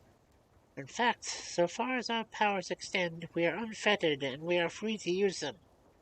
We have self-devotion in a cause, and to end the achieve which is not a selfish one. These things are such. Now let us see how far the general powers arrange us are restrict, and how the individual cannot. In fine, let us consider the limitations of the vampire in general, and of one of his in particular. All we have to go upon are traditions and superstitions. These do not at first appear much, when the matter is of life and death, nay, of one than either life or death. Yet we must be satisfied, in the first place because we have to be. No other means is in our control, and secondly, because after these things, tradition and superstition are everything. Does not the belief of vampires rest for others, though not, alas, for us on them?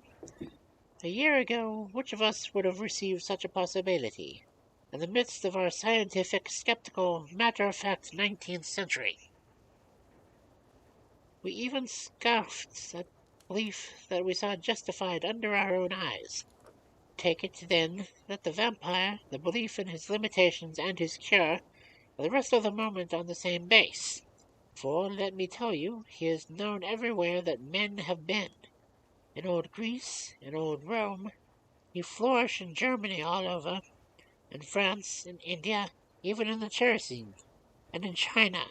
So far from us in all ways, there even he is, and the peoples fear him at this day. He have followed the wake of the berserker Islander, the devil-begotten Hun, the Slav, the Saxon, and the Magyar. So far, then, we have all we may act upon, and let me tell you that very much of the beliefs are justified by what we have seen in our own unhappy experience. The vampire live on, and cannot die by passing of time. He can flourish when that he fatten on bleed of the living. Even more, we have seen amongst us that he can grow younger, that his vital facilities grow strenuous and seem as though they refresh themselves when his special pallium is plenty. But he cannot flourish without his diet. He eats not as others. Even friend Jonathan, who lived with him for weeks, did never see him eat. Never. He throws no shadow, he make the mirror no reflect, as again Jonathan observe. He has the strength of many in his hand, witness again Jonathan when he shut the door against the wolves, and when he help him with the diligence too. He can transform himself to a wolf, as we gather from the ship arrival at Whitby, when he tear open the dog. He can be as a bat, as Madam Mina saw him at the window at Whitby, and as friend Jonathan saw him fly from so near his house, and as my friend Quincy saw him at the window of Miss Lucy. He can come in mist which he creates. That noble ship's captain proved him of this. From this much we know. The distance he can make this mist is limited, and it can only be around himself. He come on moonlit rays as elemental dust, as again Jonathan saw those sisters in the castle of Dracula. He becomes so small, we ourselves saw Miss Lucy, ere she was at peace, slip through the hairbreadth space of the tomb door. He can, when once he find his way, come out from anything or into anything, no matter how close it be bound or even fused up with fire, solder as you call it. He can see in the dark, no small power this, in a world which is one half shut from the light. Alas, but hear me through. He can do all these things, yet he is not free. Nay, he is even more prisoner than the slave of the galley, that the madman in his cell. He cannot go where he lists. He who is not of nature has yet to obey some of nature's laws. Why we know not. He may not enter anywhere at first unless there is someone of the household who bid him come, though afterwards he can come as he please. His power ceases, as all does of the evil things at the coming of the day. Only at certain times can he have limited freedom. If he be not in the place whither he is bound, he can only change himself at noon or the exact sunrise or sunset. These things we are told, and in this record of ours we have proof of inference. Thus, whereas he can do as he will within his limit, when he have his earth home, his coffin home, his hell home, the place unhallowed, as we saw when we went to the grave of the suicide at Whitby. Still, at other time he can only change when the time come. It is said, too, that he can only pass running water at the slack or the flood of the tide. Then there are things which so afflict him that he has no power. As the garlic that we know of, and for things sacred, as a symbol, my crucifix, that who amongst us even now we have to resolve. To them he is nothing, but in their presence, to take place off and silent with respect. There are others too, which I shall tell you, lest in which a seeking we may need them. The branch of wild rose on the coffin keep him that move not from it. A sacred bullet fired into the coffin kill him, so that he be true dead.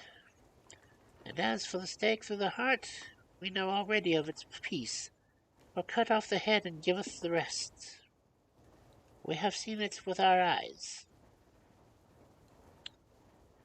Thus, when we find the habitation of this man that was, we can confine him to his coffin and destroy him, if we obey what we know. But he is clever. I have asked my friend Arminius of Budapest University to make his record, and from all the means that are, he tell me of what he has been. He must indeed have been the Voivode Dracula who's won his name against the Turk, over the great river on the very frontier of Turkeyland. If it be so, then he was no common man, for in that time, for centuries after, he was spoken of as the cleverest and most cunning, as well as the bravest of the sons of the land beyond the forest. That mighty brain and that iron resolution went with him to the grave, and are even now arrayed against us. The Draculas were, says Arminius, a great and noble race, though now and again were sessions who were held to the convils to have dealings with the evil one. They learned his secrets in the Scholomance amongst the mountains over Lake Hermerstadt, where the devil claims the 10th scholar of his doom, and the records are such words as Steroika, Witch, Mordog, and Pokol, Satan and Hell, and in one manuscript this very Dracula is spoken of as Vampire, which we all understand too well. There have been from the loins of this one very great men and good women, and their graves have been scarred from the earth where tone his foulness can dwell. For it is not the least of its terrors that this evil thing is rooted deep in all good. The soil barren of holy memories, it cannot rest. Oh, that is hard to read.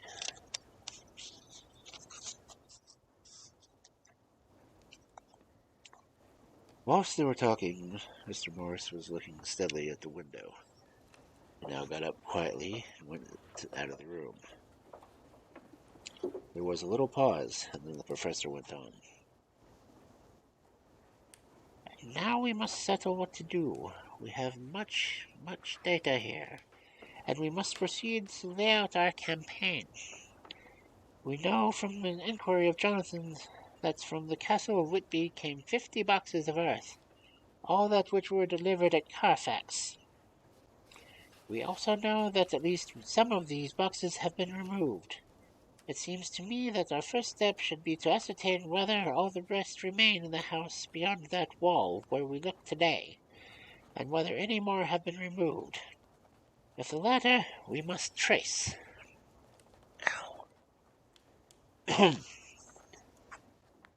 So much for dosing. Here we were interrupted by a startling way. Outside the house there came a sound of a pistol shot. The glass of a window was shattered with a bullet, which ricocheting at the top of the embrasure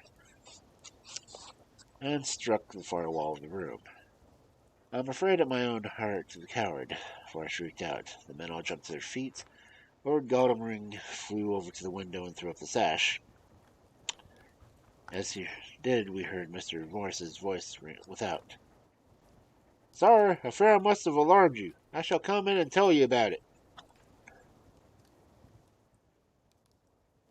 A minute later he came in and said, "It was an idiotic thing of me to do, and I ask your pardon, Miss Harker, most sincerely. I fear I must have frightened you terribly.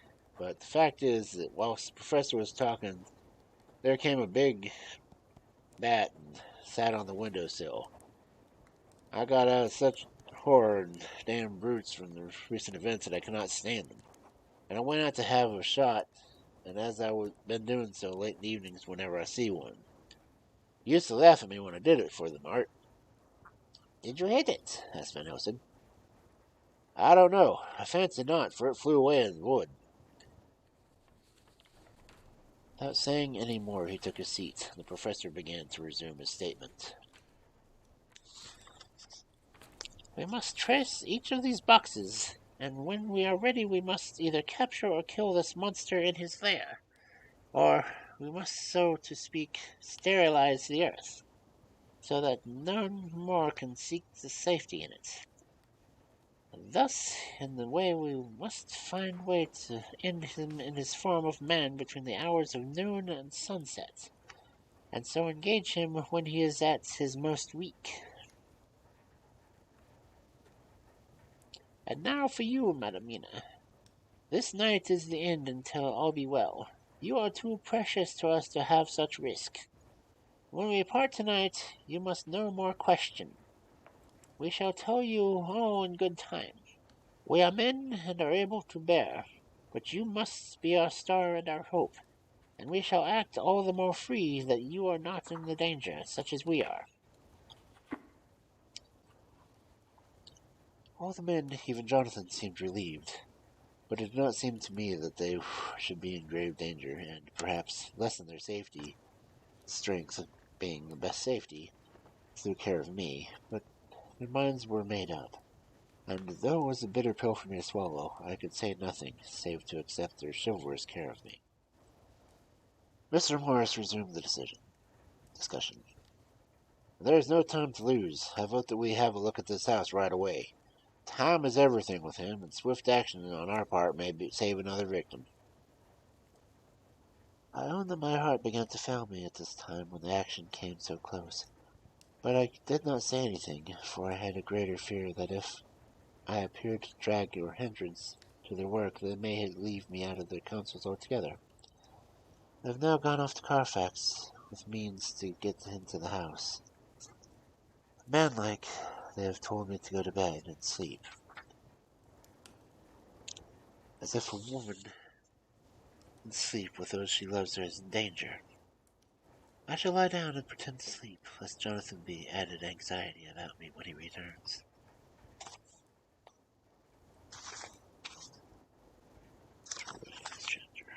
Okay. 1st October, 4 a.m. Just as we were about to leave the house, an urgent message was brought to me from Renfield to know that I would see him at once, and as he had something of the utmost importance to say to me. I told the messenger that I would say that I would attend to his wishes in the morning. I was just busy at the moment. The attendant added, "He seems very importunate, sir.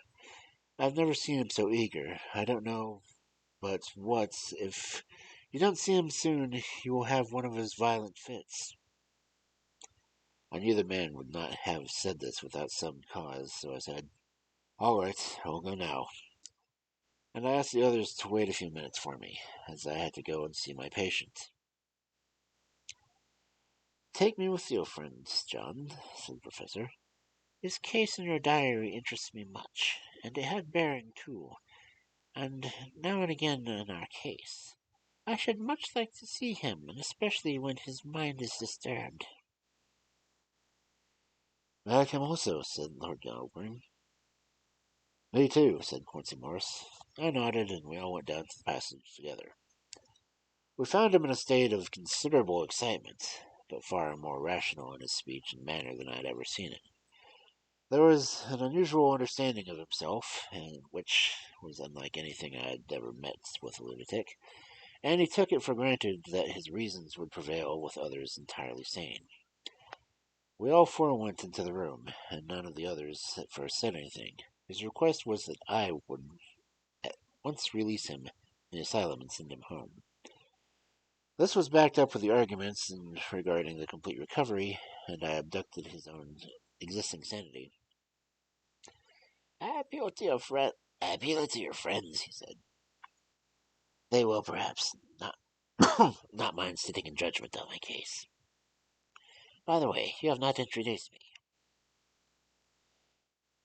I was much astonished by the oddness introducing the madman in the asylum. It did not strike me at the moment. And besides, there was a certain dignity in the man's manner, so much of the habit of equality, that I at once made an introduction. Lord Goldring, Professor Von Helsing, Mr. Quincy Morris of Texas, Mr. Renfield. Shook hands with each of them, and saying in turn, "Lord Goldring, I had the honor of seconding your father at Wyndham. I grieve to know, by holding of your title, that he is no more. He was a man loved and honored by all who knew him, and in his youth was, I have heard, the inventor of a burnt rum punch. Much promised on Derby night. Mr. Morris, you should be proud of your great state. Its reception into the Union was precedent by which many far-reaching effects hereafter, and when the pole and the tropics may hold allegiance as stars and stripes. The power of treaty may yet prove a vast engine of enlargement when the Monroe Doctrine takes its true place in the political fable. What shall any man say of his pleasure of meeting Van Helsing? Sir, I make no apology of dropping all forms of conventional prefix. When the individual has revolutionized therapeutics by his discovery of the continuous evolution of brain matter, conventional forms are unfitting, since they would seem to limit him one of his class. You, gentlemen, who are by nationality, by heredity, and by the possession of natural gifts, are gifted to hold your respective places in an unmoving world. I take to witness that I am as sane as at least the majority of men who are in full possession of their liberties. And I am sure that you, Dr. Seward, humanitarian and meteorologist, as well as scientist, will deem it a moral duty to deal with me as one to consider the utter exceptional circumstances. He made his last appeal with a courtly air of conviction which was not without its own charm. I think we were all staggered. For my own part, I was under the conviction, despite my knowledge of the man's character and history, that his reason had been restored, and I felt under a strong impulse to tell him that I was satisfied to his sanity and would see about the necessary formalities of his release in the morning. I thought it better to wait, however, before making so grave a statement, for of old I knew the sudden changes in which his particular patient was liable. So I contented myself with making a general statement that he appeared so to be improving very rapidly, that I would have longer chat with him in the morning, and would then see what I could do to the direction of meeting his wishes. This did not at all satisfy him, for he said quickly, "But I fear, Dr. Seward, that you hardly apprehend my wish. I desire to go at once, here, now, this very hour, this very moment, if I may. Time presses, and in our implied agreement with my oldest Satham and the essence of my contract, I am sure that it is only necessary to put before the admirable practitioner of Dr. Seward so simple, yet so momentous a wish to ensure its fulfillment."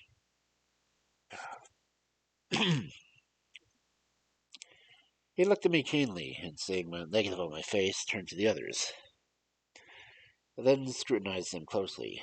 Not meeting any sufficient response, he went on. "Is it possible that I have erred in my supposition?" "You have," I said frankly, but at the same time, as I felt brutally.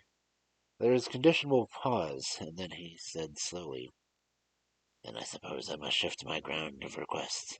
Let me ask for this concession, boon, privilege, what you will. I am content to implore such a task on the personal grounds, but for the sake of others. I am not at liberty to give you the whole of my reasons, but you may, I assure you, take it from me that they are good ones, sound and unselfish, and springing from the highest sense of duty. Could you look, sir, into my heart? You would approve to the sentiments which animate me, nay, more, you would count me amongst the best and truest of your friends. Again he looked at us all keenly. I had growing conviction that suddenly change of his entire intellectual method was but yet another form to phase of his madness, and so determined to let him go on a little longer, knowing from his experience that he would, like all lunatics, give himself away at the end. Van Helsing was gazing at him with a look of utmost intensity, his bushy eyebrows almost meeting with the fixed concentration of his look. He said to Renfield in a tone which did not surprise me at the time, but only when I thought of it afterwards, for it was as one addressing an equal. Incoming raid? Okay. Uh, I'm almost done with the last chapter I was going to do tonight, honestly. I've only got um, 2 pages left for the night.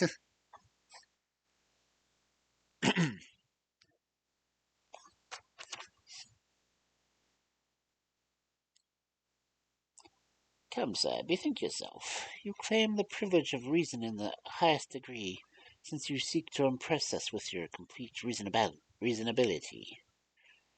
You do this whose sanity we have a reason to doubt, since you are not yet released from medical treatment for this very defect. If you will not help us in your effort to choose the wisest course, how can we perform the duty which you yourself put upon us? Be wise and help us, and if we shall aid you and achieve this wish. He still shook his head as he said, Dr. Van Helsing, I have nothing to say. Your argument is complete, and if I were free to speak, I should not hesitate a moment. But I am not my own master in this matter. I can only ask you to trust me. If I am refused, the responsibility does not rest with me. I thought it was now time to end the scene, which was becoming too comically grave. So I went towards the door, simply saying, Come on, friends, we have work to do. Good night. As, however, I got near the door, a new change came over the patient.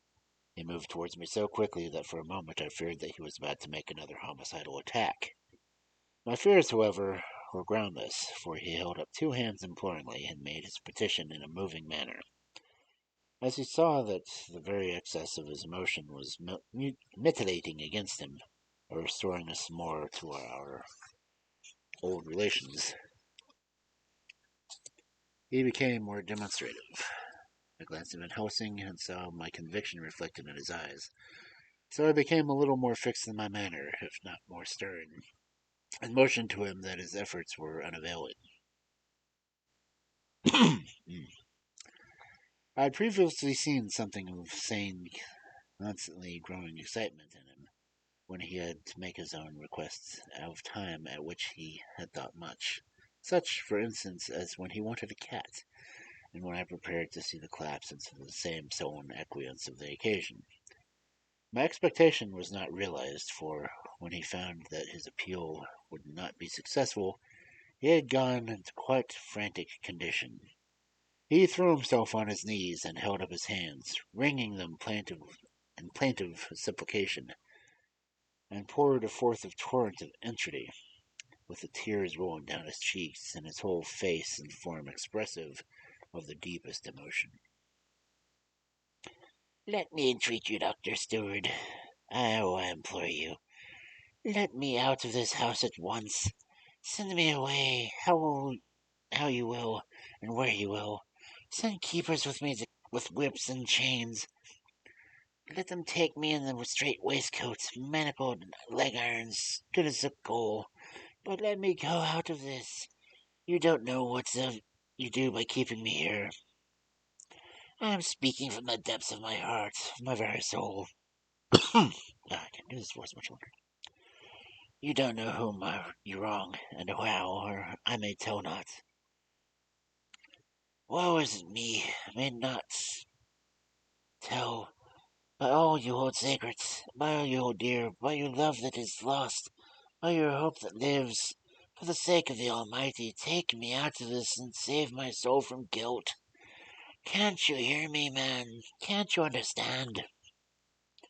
Will you never learn? Don't you know that I am as sane as earnest now, that I am no lunatic in a mad fit, but a sane man fighting for his soul? Oh, hear me, hear me! Let me go! Let me go! I thought that the longer this went on, the wilder he would get, and so would bring on a fit. So I took him by the hand and raised him up. Come, I said sternly. No more of this. We've had quite enough already. Get to your bed and try to behave more discreetly. He suddenly stopped and looked at me more intently for serious moments. Then, without a word, he rose, and moving over, sat down on the side of his bed. The collapse had come, as on former occasions, just as I had expected. When I was leaving the room, last of our party, he said to me in a quiet, well-bred voice, "You trust, you will, I trust, Dr. Seward. Do me the justice to bear in mind later on that I did what I could to convince you tonight." Uh, oh, man, Renfield's voice. Ugh, such a pain. Oh, man, that is such a hard voice to keep going on. Ugh, and me with no more hot chocolate. Ugh. Whew. Man, that voice hurts.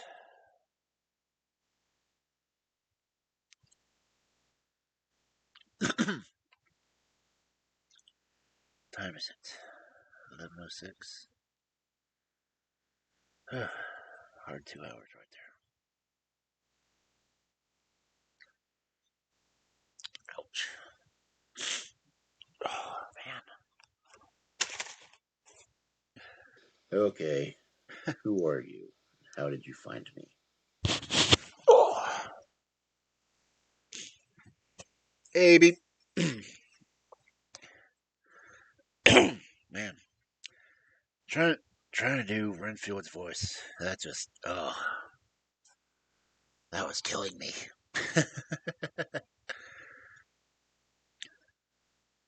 So, how was the rest of the stream?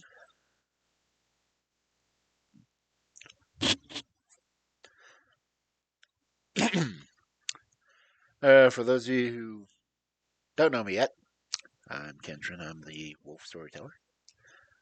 I was reading Dracula tonight. Went through 3 chapters. Oh, that. Man. Van Helsing doing long speeches is one thing, but doing Renfield as long speeches, oh man.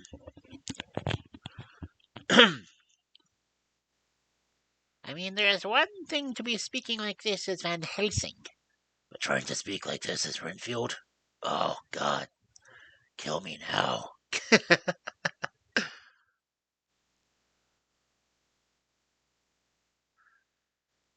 but at least it isn't quite as bad as trying to speak as Mrs. Harker.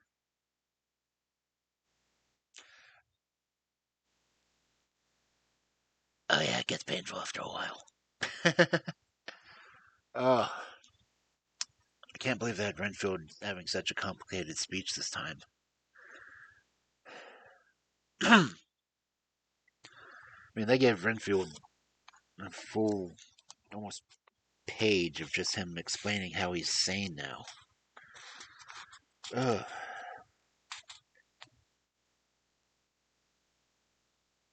And they gave him, yeah, that's a full page of Renfield talking, and Renfield is more verbose than you would think a insane asylum patient would be. Uh, and he was speaking, and Van Helsing treated him as an equal because of it. And trying to switch back and forth between Van Helsing and Renfield was a serious pain in the ass.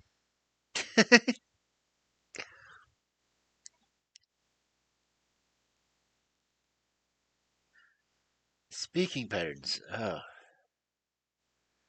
I would like to see this as a play, just for the hell of it.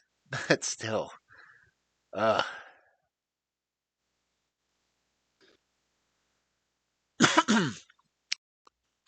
and Fred's coming in. Hey, Fred. Man.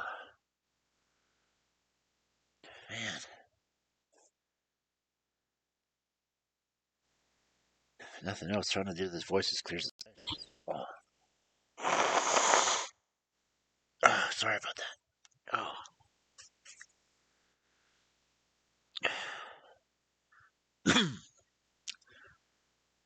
So, how's all the gaming? Let's see.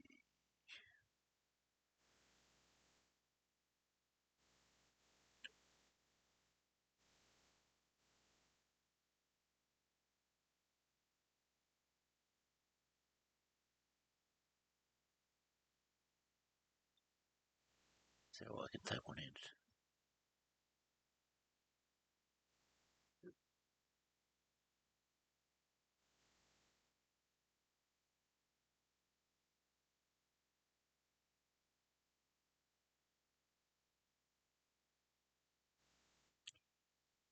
Oh, come on. Shout you out. Oh, jeez.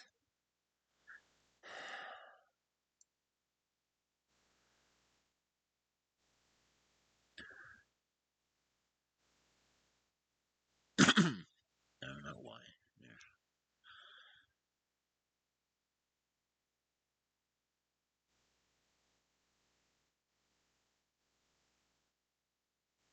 Okay.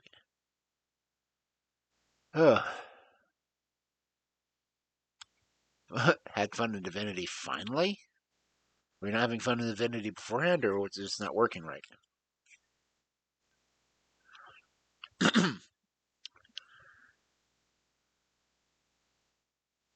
Okay, it wasn't Eevee's shadow working. Or is it just that slow? Oh well.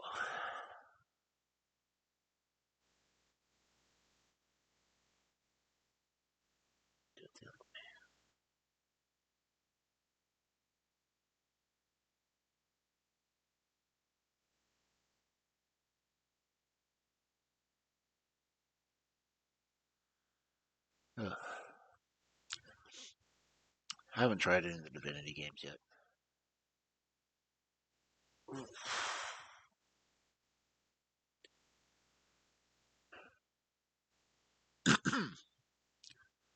And Renfield just killing my throat. I got a spider in it or something.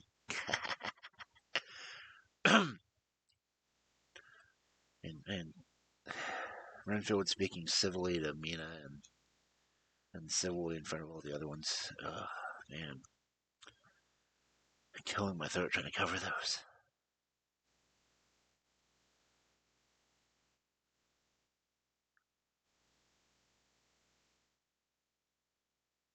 Ugh. Waiting for my vision to clear back up now. That's the only downside about reading books for stream is you're reading black on whitish paper than having to look back up to a dark screen because I leave my screen in dark mode. I haven't gotten the nerve to try to go into ebooks yet. Besides, it's so much more tactile experience to be holding a book. I mean, I spend a lot of money on books when I have it. Most of the time, I just get them at estate sales.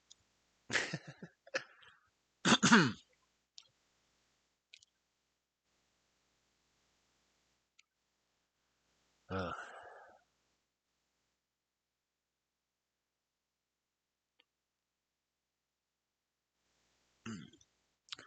So I was actually kind of closing out for the night since I was already killing my throat trying to do Renfield. And the way Dracula's been going, I've only been able to get 3 chapters in 2 hours. Because the way the book is written, it's not a book, it's a collection of journals. Yeah, storage does help a lot. In fact, I'm trying to get rid of some furniture in the room that I keep all the books just so I can have more shelf space.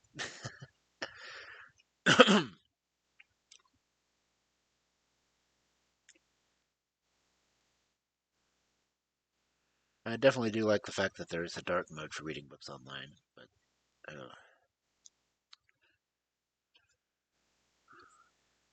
like having books.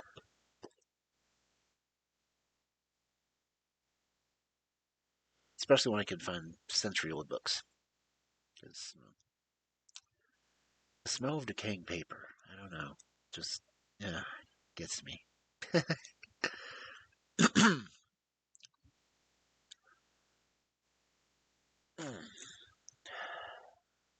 Ouch.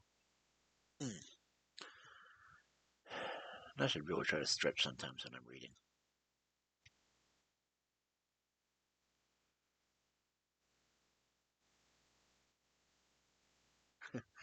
Yeah. I'd say that's one of the downsides about having so many books is if I ever move, at least 10 boxes of it are nothing but, you know, paper. And they get pretty freaking heavy.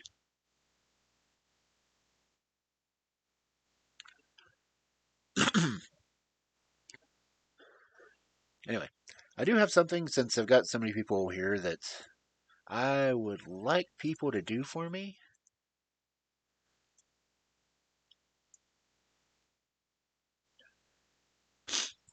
Since you're all here, if you could possibly go to that link and see if a storytellers can get our own channel, because story time, if you've ever seen the game, it's ridiculous. And storyteller, well, that's another game. And honestly, we'd like to not just list ourselves as just chatting or ASMR because, well, page turning ASMR maybe, but too many people are playing with the ear licking microphones, and that's just kind of creepy. As much as we like our sound effects, book reading should have its own channel. I mean, really.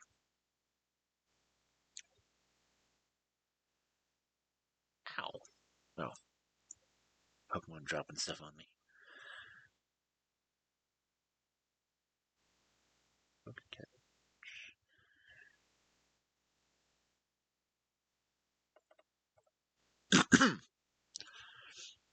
Yeah. Made it through up to chapter 19 tonight. So let's see, how many more? Just like the sound. But let's see, how much more of the book do I have?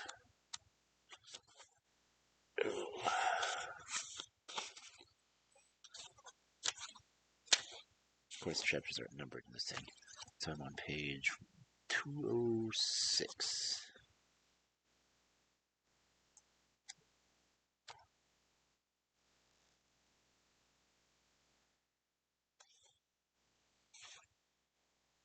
Last page is 315.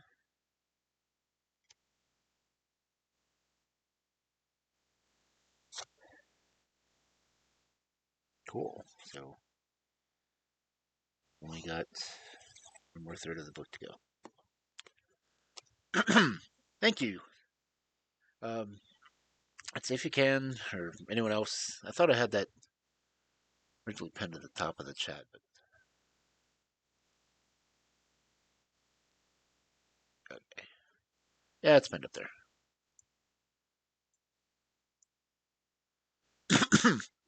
But I've really been trying to get that and a couple of the other storybook readers have been kind of been in it with me because I talked to at least 4 or 5 other people who do nothing but reading stream. Well, not nothing but reading streams, but we do like 2/3 reading streams, one game. But a lot of us have been thinking that we really want to separate ourselves from ASMR or just chatting because, well, lots of people do just chatting, and ASMR has its negatives to it. So having a regular book reading stream would be just cool. So if we can get that topic set up, it would be pretty much set, and we can, find each other when we're doing story nights like this. It's like, I finished reading, and whose turn is it now? It would be nice to be able to be found easier. It's like let's see. It's hard enough to find people to raid, much less people using the same topic. And I have played the actual game story time, and it is um, chibi and very mature. So it's not the best game in the world.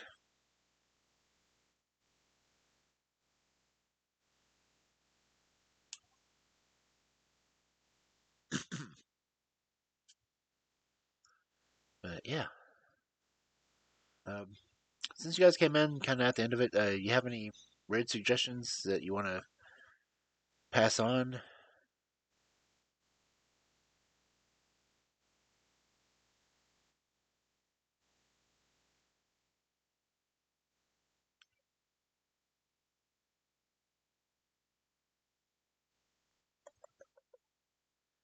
Ooh, someone's playing Choo Choo Charles. That is a freaky ass game.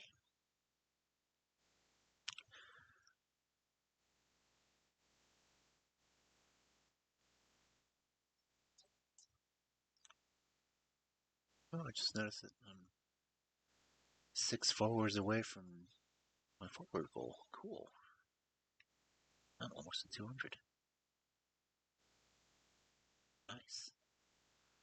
I don't know when they added gold to the bottom of my page, but hey, it's there.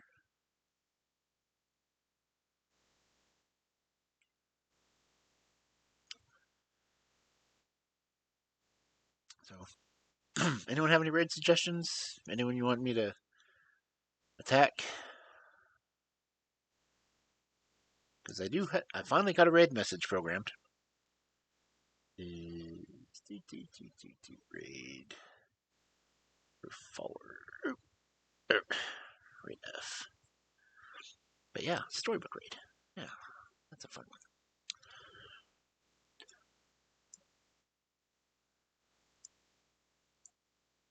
Though, I think I saw Dusk was on.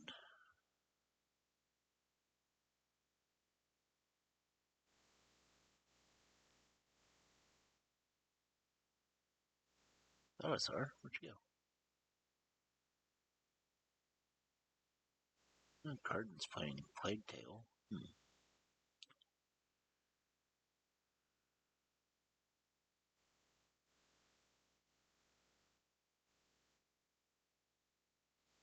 Okay, there's Dusk. He's playing New Vegas. So yeah, anyway, thanks for the raids, guys. I am reading back to Fairy Tales tomorrow. I am working on the Oz stories just off of stream, trying to get a playlist set up for them on YouTube for all of them to be in order and such. Uh, and it's so to ask, but I do have the tip thing going now. But yeah, let's go ahead and that's Ray Dusk.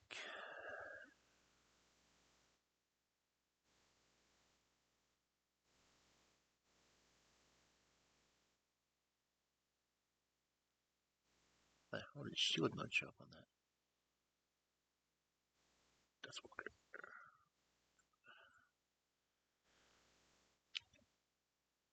I do have that red message, the story wolf raid, if anyone wants to use it.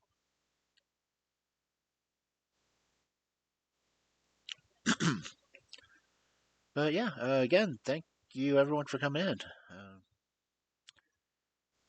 Glad you got to at least hear me try to do. Oh damn, just trying that part of it, man. Sorry, but yeah, trying to do Renfield. But yeah, thank you for dropping in, and hopefully see you tomorrow night. I'll be back in the fairy tale book. So, have a good evening, or morning, or afternoon, whichever you have. I will see you later. Have a good one.